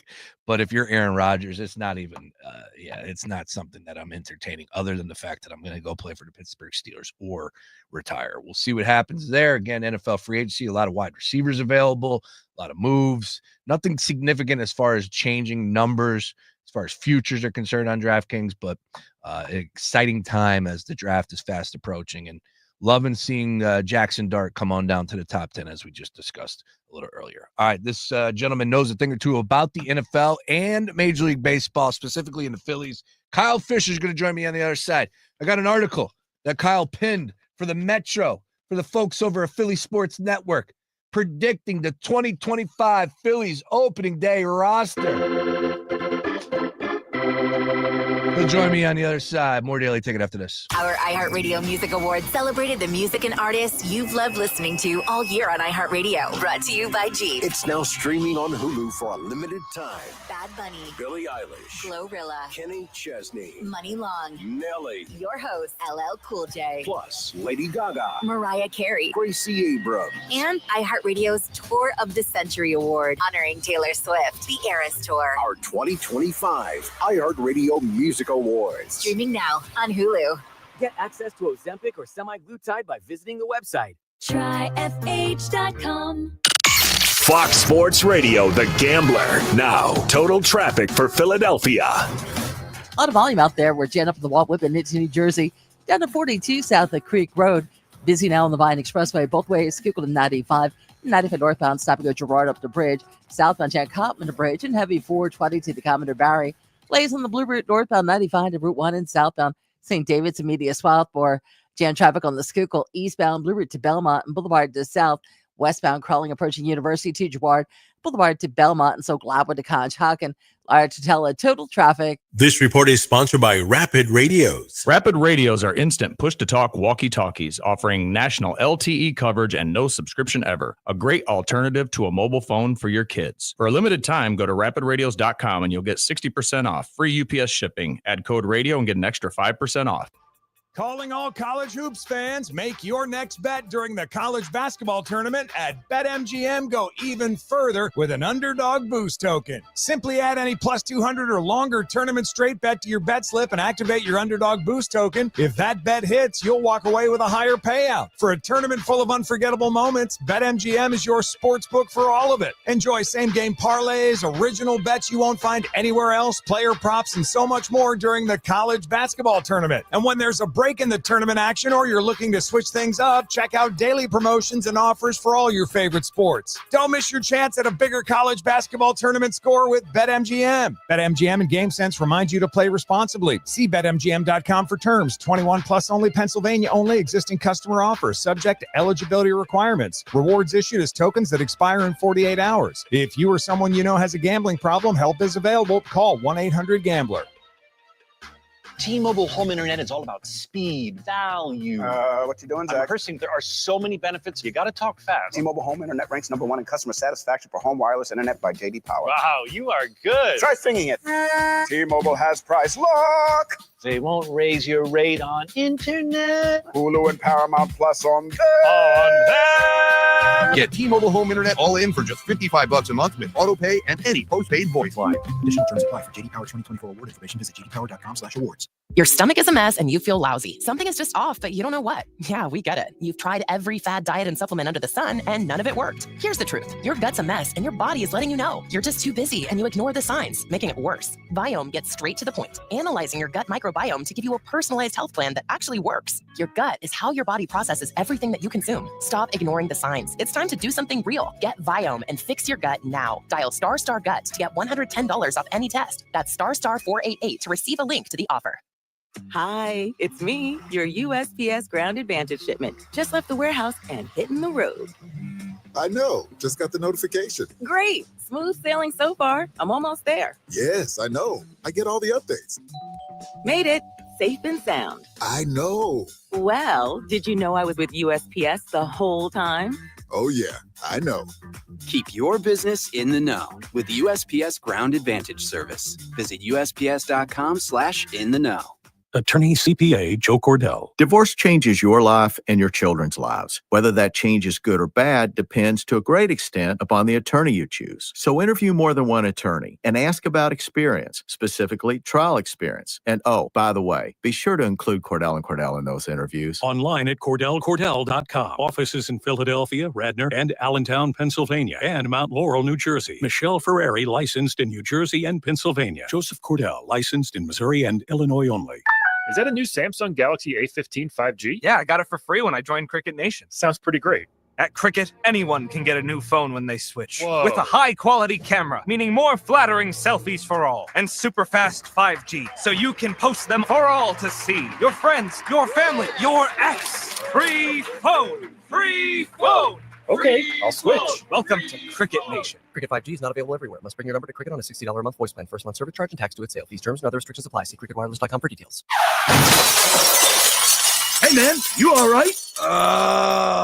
Need me to call 911? No, call Top Dog Law. Get top dollar for your accident at topdoglaw.com. Once again, that's topdoglaw.com.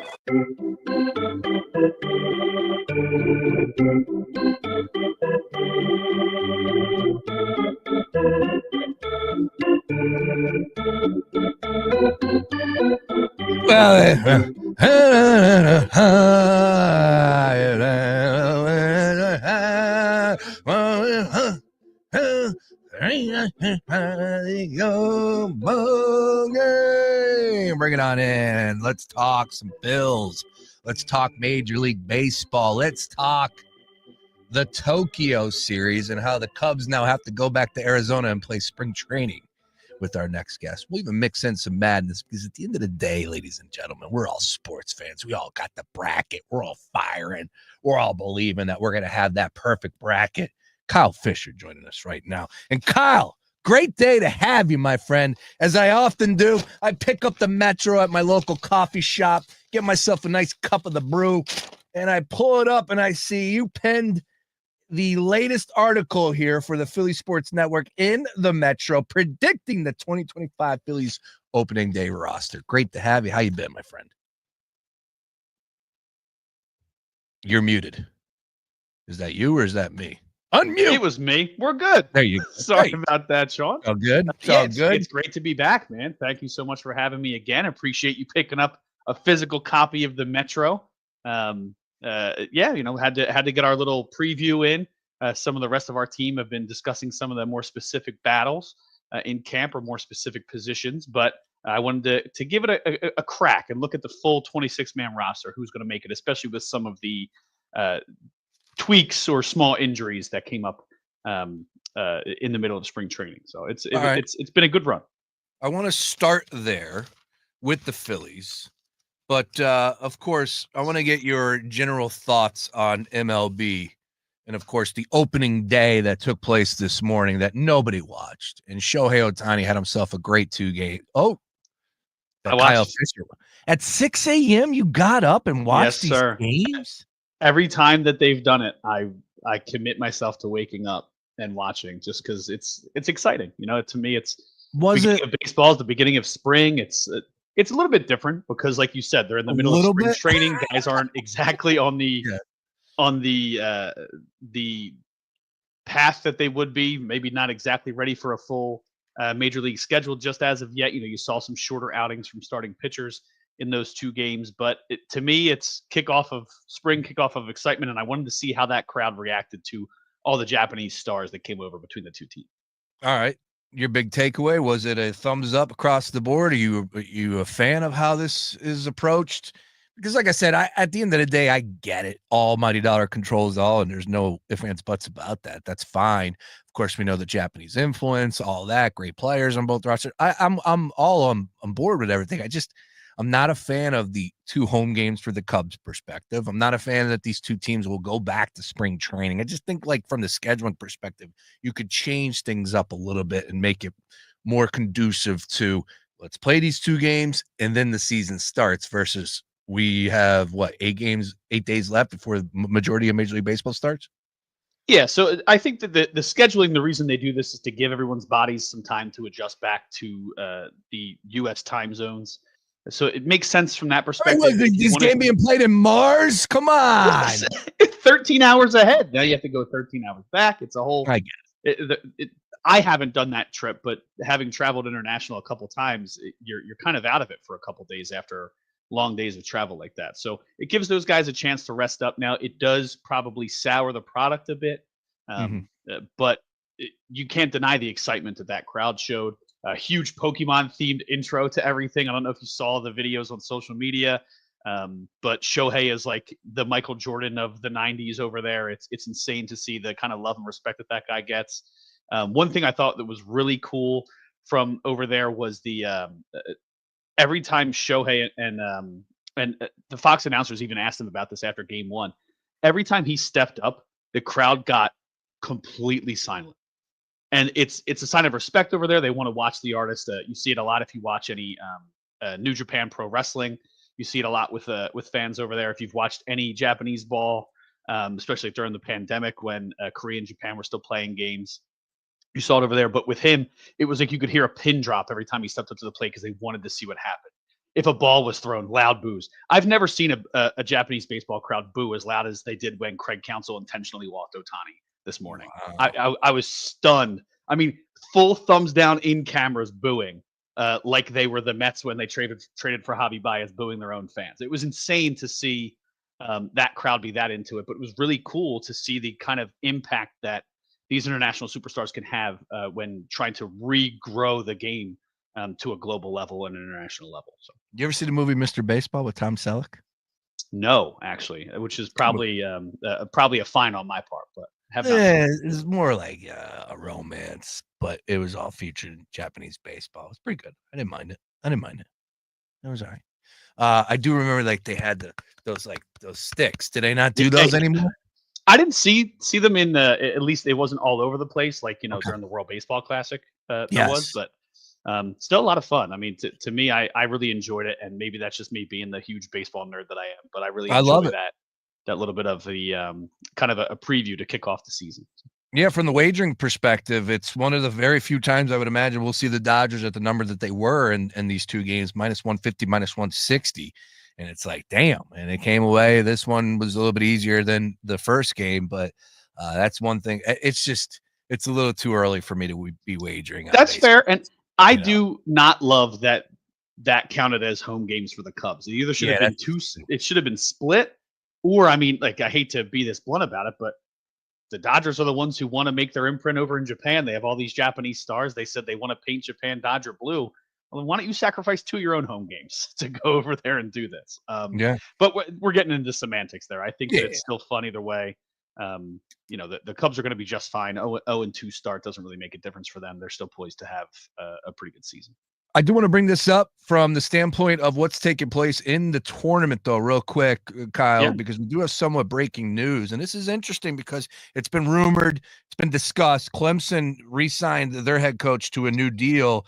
Today, their opponent, McNeese State, it is announced that the head coach, Will Wade, will become NC State's Wolfpack's new head coach. And I don't know if that did anything to the number as I'm looking right now, still holding State at 7.5. But man, that makes me feel a little bit better about Clemson than ever. Did you fill a bracket out before we get into the Phillies?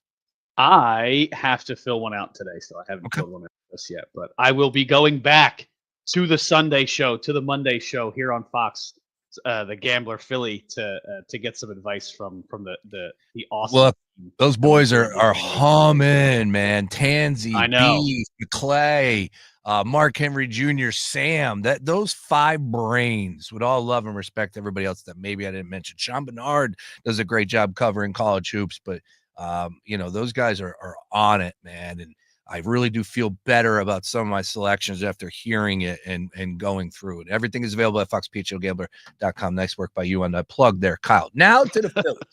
As far as when we break into these situations with the opening day roster, what was the position that was up for grabs? What was the one that had your attention as far as breaking down all things when it came to the roster here in this Metro piece?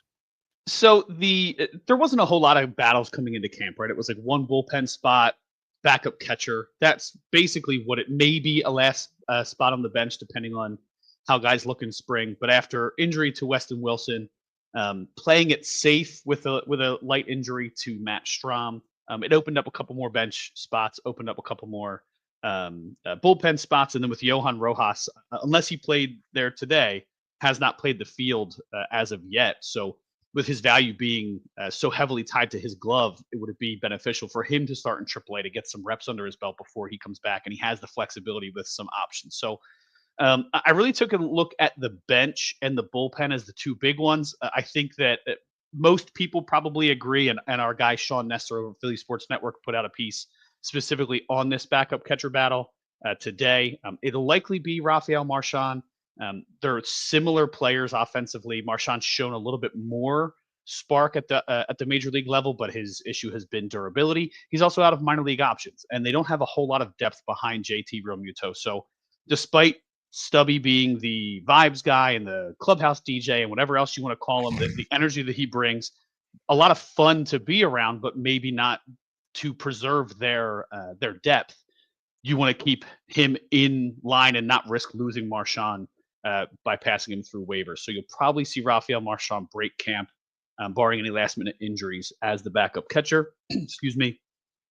The bullpen became a little bit more of a question. So the big thing there was, what do you do with Taijuan Walker? And taking today out of the question, he got blown up today, but had pitched very well prior to today.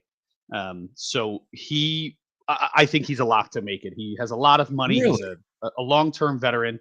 He'll be the long man to start the season. And then you can move Joe Ross into kind of a 1 to 2 inning guy role instead of being the swing man. You know, if you need a break early in the season, Walker could step in and be a spot starter. If someone, you know, if Rangers' diminished velocity turns out to be a little bit something more, maybe he steps in until they figure out what's going on with him. But I would think you're going to start with him in the bullpen. The 5 guys that you expect are, I would say, will be the 5 starters on day one. But I think you have Taijuan Walker as your first long man out of the pen. As I mentioned, Joe Ross. The locks were Jordan Romano, Jose Alvarado, who looks incredible in camp so far, by the way. If there's any Alvarado haters out there still, the guy has looked phenomenal. He threw a curveball that actually broke like a screwball the other day. Pitching Ninja highlighted it on a couple different places. Insane movement that guy has. I think he threw 102.4 a couple days ago in spring training, which is wild. Orion Kirkring obviously was going to be a lock. Joe Ross was going to be a lock. Jose Ruiz likely going to be there. He had such a strong second half last year. Excuse me. It struggled early in the year, but finished with an ERA, I believe, under 2 in the second half last season. So he really surprised a lot of people last year. I would think, especially to keep some consistency, you would want to keep him in there. Tanner Banks will be your other lefty, acquired at last year's deadline. He'll be another guy. My assumption is that Strahm will start on the injured list just to be safe. He said himself in an interview after it was revealed that he had the shoulder impingement that he's probably good to go. But the fact is that they have bigger dreams than April, right? They're not worried about April. They're worried about October. So he wants to make sure he is healthy and good to go. There's big debate about that last spot, right? So I have Tanner Banks making it. Most people do. Walker was a big question. He's pitched well enough outside of today. I leaned on Kyle Tyler. He's not necessarily a big name, guy that was picked up off of waivers in August of last season. The Marlins, he was in the Marlins system. The Phillies picked him up in August of 2024, and he's more expected to be starting pitching depth. I don't have a problem with that. I picked him for a specific reason. They seem to rely heavily on him. At the time of the writing of the article, he had pitched in 4 games, had thrown 7 1/3 innings.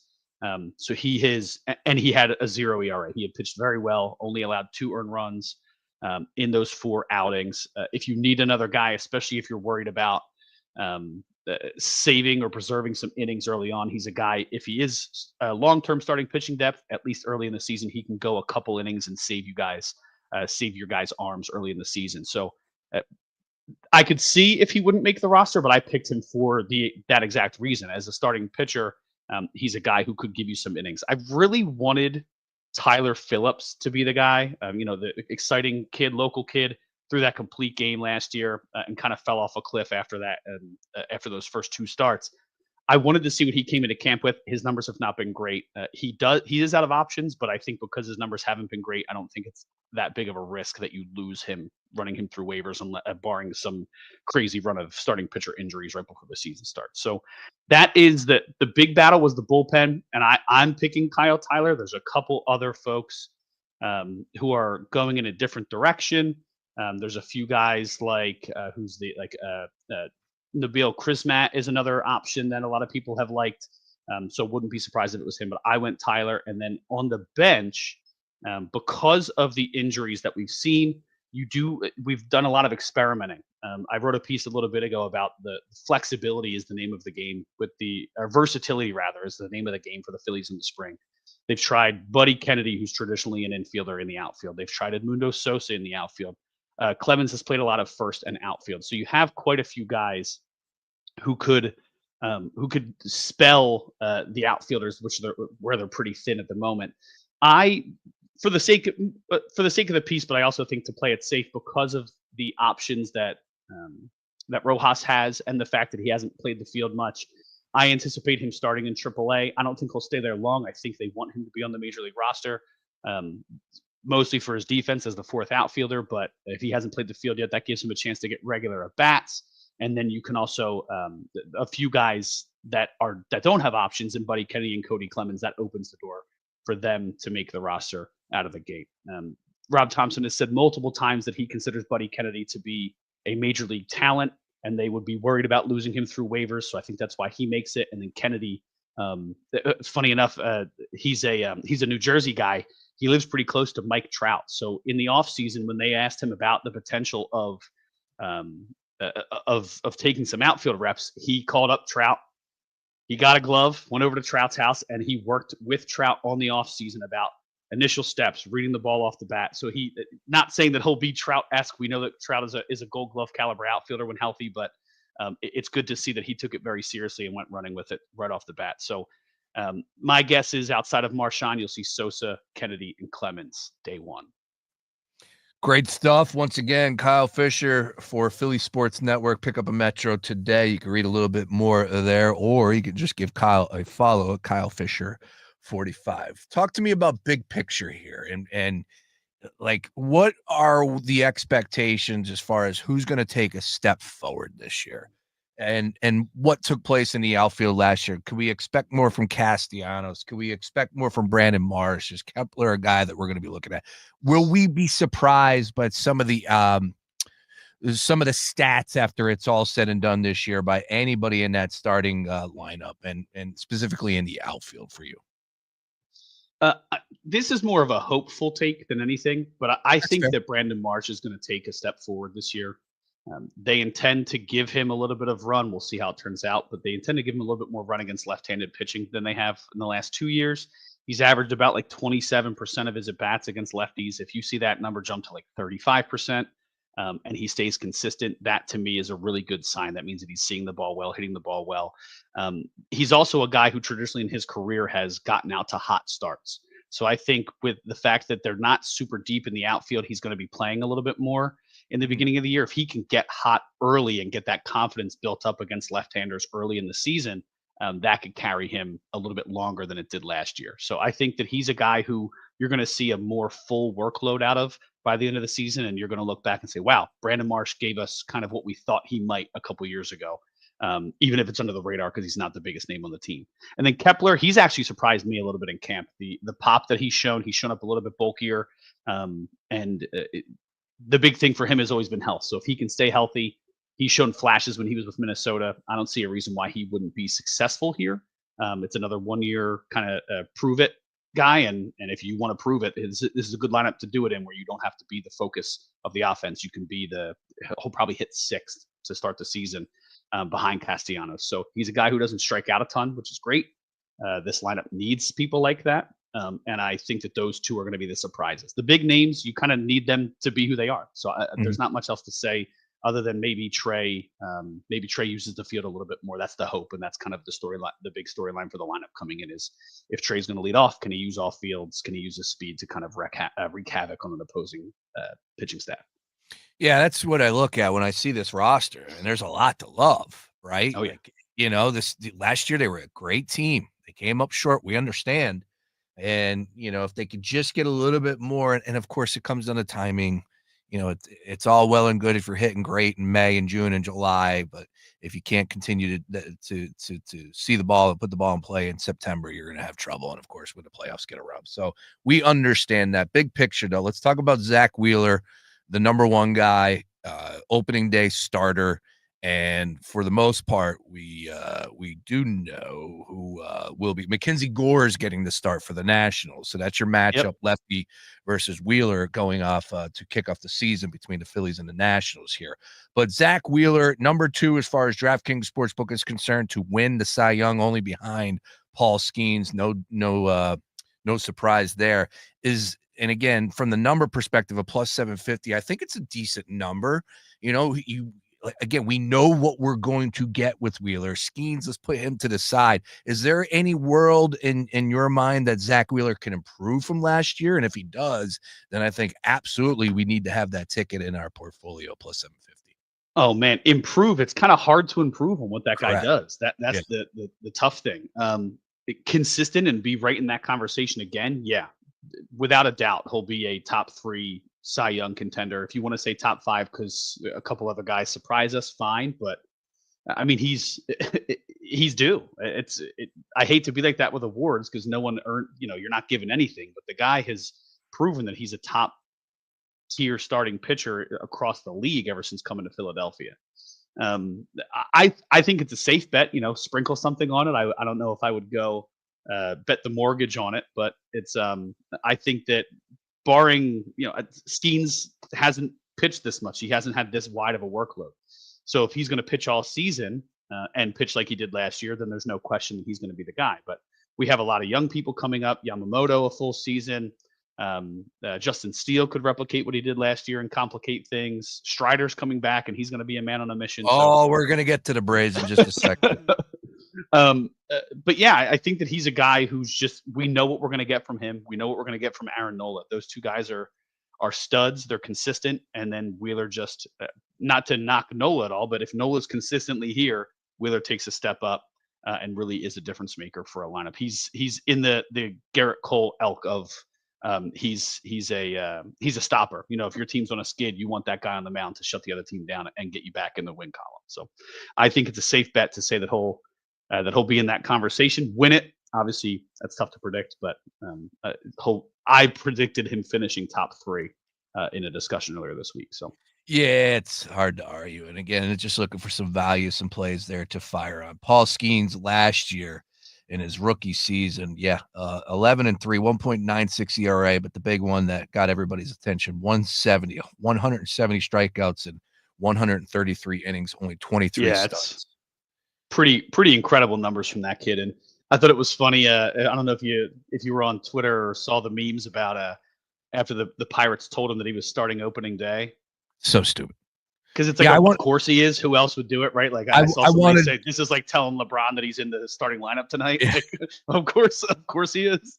I wanted to do a video of me going up to my bosses and going, "Hey, just so you know, you're the president of iHeartRadio Philadelphia." Like, yeah, it says it on the door. And then to my director of program, I was going to do that, but I said, you know what? I'll leave that for the young whippersnappers. All right, over to the Braves. Like yeah, exactly. Over to the Braves. Kyle, let's talk about the Atlanta Braves. What's going to be the big difference this year in your mind versus last year? Clearly just injuries. Do we expect the Braves to return to form? Even with all the injuries they had last year, they were still a pretty damn good team. It's scary, and that's what's going through my mind. Mark Henry Jr. has already declared them the World Series champion. He's been cold as of late, so maybe that's a good thing. I kid. But he's not wrong, though, because the Braves are that good when you go top to bottom. But when they match up versus the Phillies, we know what comes into play, the NL East, back and forth, maybe a little mind game, so on and so forth. But what are we talking about with the Atlanta Braves? How much do you like their outlook for this upcoming season? Well, I like them. They have the same issue that they've had the last couple of years, though. They're very top heavy starting pitching, and then it's a whole lot of hope. It's a whole lot of we hope this guy plays out. We hope this guy can last the season. We hope this guy is the prospect we thought he was. Long gone are the days of them pulling out 3 starting pitchers every few years who are studs, right? Whether it be through light signings and turning them into something or drafting well. Obviously, there's Strider, and then Sale has his resurgence. But can we expect Sale to have another year like he did last season? What will Strider look like the day he comes back? He's not going to be ready for opening day. Acuna has now torn 2 knees. What is he going to look like? So much of his game is predicated on speed and athleticism. What does that do? He's still young. I expect him to still be good, but is he going to steal 70 bags again? I doubt it, right? You want to make sure that guy's healthy come September. So maybe they take a step back with him. My friends who are Braves fans are already panicking because Sean Murphy broke a rib. They're like, man, here we go again. Just more injuries year after year. But when healthy, they're built for that short series, right? They have the starting pitching and the bullpen to get them through a short series. It's just a matter of surviving long enough to get there. They have top end talent on team friendly-ish deals at almost every position. That they're a deep lineup. It's tough to compete with them. And if you have to face Strider and Sale in a 3-game series, you might go 1-2. But then that third guy is the question, right? If you come up against the Braves and you don't have to face Sale or Strider, you might sweep them. Their offense is good enough to prevent that. But if you're facing a team like the Phillies where their starting pitching is that dominant, as they look on paper, that could be a sweep for the Phillies. We're talking regular season, but that could be something to watch. The tough part for the Phillies, not to derail the Braves, we can stay on the Braves, but the division got better outside of the Marlins. So everybody in the division got better. How so? Because I don't think the Mets did. So on paper, they did. Now they have some starting pitching injuries, but they brought back Pete Alonso. Adding Juan Soto to your lineup only adds protection for Francisco Lindor. There's no argument there. They're not as deep in the lineup as the Phillies are, but their top 4 or 5 can match with anybody. And then the big thing for them is going to be starting pitching. I mean, they have strong arms in the bullpen, headlined by Diaz, obviously, but the starting pitching, not only are they kind of playing with fire with who they signed already, expecting some guys to replicate some things, hoping that Sean Manaea replicates what he did last year, but they already have 2 injuries. They're turning Clay Holmes back into a starter. There's going to be questions with that rotation, and maybe they're a team that you see make an early move for a starting pitcher. They're a team that they're comfortable spending, so I wouldn't be surprised if they're one of the first ones to jump at an available player. There's all sorts of Dylan Cease rumors flying about, so maybe they feel the need to go get somebody. They're going to be competing with the Yankees in that same regard, but they've gotten better. The Nationals keep making smart 1-year veteran signings while letting their young guys grow. They should be better. So the Phillies or the Braves can end up winning the division with less wins than the Phillies had last year. I think I predicted them for 91 wins. I think the lowest projection I've seen for a division winner in the NL East is 88 wins, which is kind of crazy to think about. But that's how good that division is that I know that's more of a balanced schedule, but those guys may beat each other up along the way. What'd you say? 91 wins? I picked 91, yeah. All right, that's the under on the Phillies on DraftKings Sportsbook. Was it 91.5 is the correct? Yeah. The over-under. I didn't think they would do 95 again because of how good the division is and how good the National League is, really. So we'll see. But yeah, it's one of those 91, and I picked them to win the division. But if the Braves win the division and the Phillies get in the wild card, I wouldn't be surprised by that either. No, not at all. I will be surprised if the Mets actually do put it together and have a better season than they did last year. And I get, the team's success, putting all stats aside, who cares? You just want to win games. That's all that matters. That rotation is just ugly going. Yep. They're going to have to outscore a lot of people. Let's put it that way. And Soto's definitely going to be intriguing. New ballpark. The expectations through the roof. I would imagine there's going to be a little bit more pressure. But again, Yankees pressure is probably top of the list when it comes to Major League Baseball. But they were winning. He seems like a guy who thrives on that too. Yeah, but they were winning though. That's the difference. If they're not winning and he's playing in New York, I'm looking forward to seeing him deal with that. So again, we're not going to say that the Mets don't have a shot because they proved everybody wrong last year. But I do like the chances of the Phillies being better than the Mets this year. Braves, a different story. Next week, Kyle, we're going to pin you down and you're going to give us some division winners. You're going to give us some awards to keep our eye on, and we'll do it all via DraftKings Sportsbook. We'll have some fun here on the Daily Ticket next week. I look forward to doing that. And of course, before the Phillies open up the season on what's the day of the calendar? What's the date? It is March 31st. March 31st is the first game? No. That's the home opener. Oh, that's the home opener, rather. 27th. The 27th in Washington. All right, 27th. So we got some time. So next week we'll do that. We'll get together here on the Daily Ticket and, of course, lock in some wagers and, of course, some season-long predictions. Kyle Fisher, you can catch him over at the Metro or just find him at socials at Kyle Fisher 45. Always a pleasure, sir. And if you had to fill out a bracket, give us a team that you're going to have winning it all this year. Just go ahead. Throw it out there. Florida. Oh, he goes with the Gators. And it's not the Gators head coach first year. He's looking for his first tournament win. That's the difference. And it's still tough. Anybody that's never won before, hardly did they ever go off and win it all.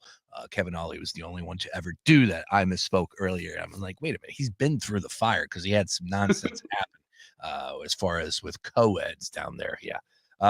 But, hey, look, as long as you win games, that's all that people matters. All right. Hey, Kyle, great stuff as always. We'll continue to find you at the Metro. Thank you for a couple minutes today, and we'll catch up next week, man. Good luck on those plays, and, of course, keep up the great content over at PSM. Thanks, sir. Talk to you next week. My man, there he is, Kyle Fisher via the Gambler stream. All right, I got to get out of here. We actually have an iHeartRadio party going on tonight. How about that? Give me some yacht rock on the way out. Come on. Give me some yacht. Hey, now. Yeah, we're heading down to Manayunk. iHeartRadio in Philadelphia. Just want to give a shout out to the crew here. Of course, you know him, you love him. Mike Powers, our station manager / sales extraordinaire. And Jeff Moore, the president of this bad boy here. And the list goes on. They were number one in sales in all of iHeartRadio last year as far as the market is concerned. And before I go into more details, I get something wrong. I just want to stop there. Nice work by all the guys and girls here at iHeartRadio across the board. And we're getting a little treat. We're getting a little celebratory party down in Manayunk. So going to get on out there. But here's the deal, folks. Tomorrow, I'll be live at 11 a.m. with Mark Henry Jr. We will be talking all things 1 o'clock, noon starts, all that.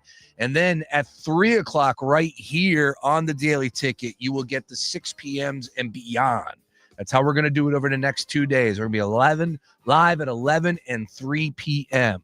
Trust me when I tell you, before you hit send on those wagers, just check out what Mark has to say. I'll go ahead and recap all the action and try and set you up for success on DraftKings Sportsbook. Shout out to Julian Edlow. Be sure to follow him. Catch all of his content over there on his socials at Julian Edlow, EDLOW. Everybody have a great day. Good luck on those plays. Tonight, we're going to go first half under Texas and Xavier, 70.5 under. We'll see what happens there. Gives us something to watch for. 16 seeds. I'll go to you know what? Because I'm going to be out in the town. I'll take the over 129.5. Everybody, good luck on those plays. Talk to you tomorrow. Peace. It's the Daily Ticket with Sean Brace, 3 to 6 p.m. Monday to Friday. Why are we playing conference tournaments? I think they matter. I love conference. They don't matter, though. Seeding is done on Fridays. Okay, not for seeding. Okay. For program pride. Not everyone goes to the Final Four. Not everyone wins a national title. It is really hard to accomplish. If you lose in the Sweet 16 or even the Elite Eight, you can say, all right, we won our conference championship. Does it add up to a regular season championship? Isn't it like under a tier, a significant tier below? You're going to want to compete for the championship. You're not just going to lay over under any circumstance. It may not be as important, but you're not going to lay over. You have a team of competitors.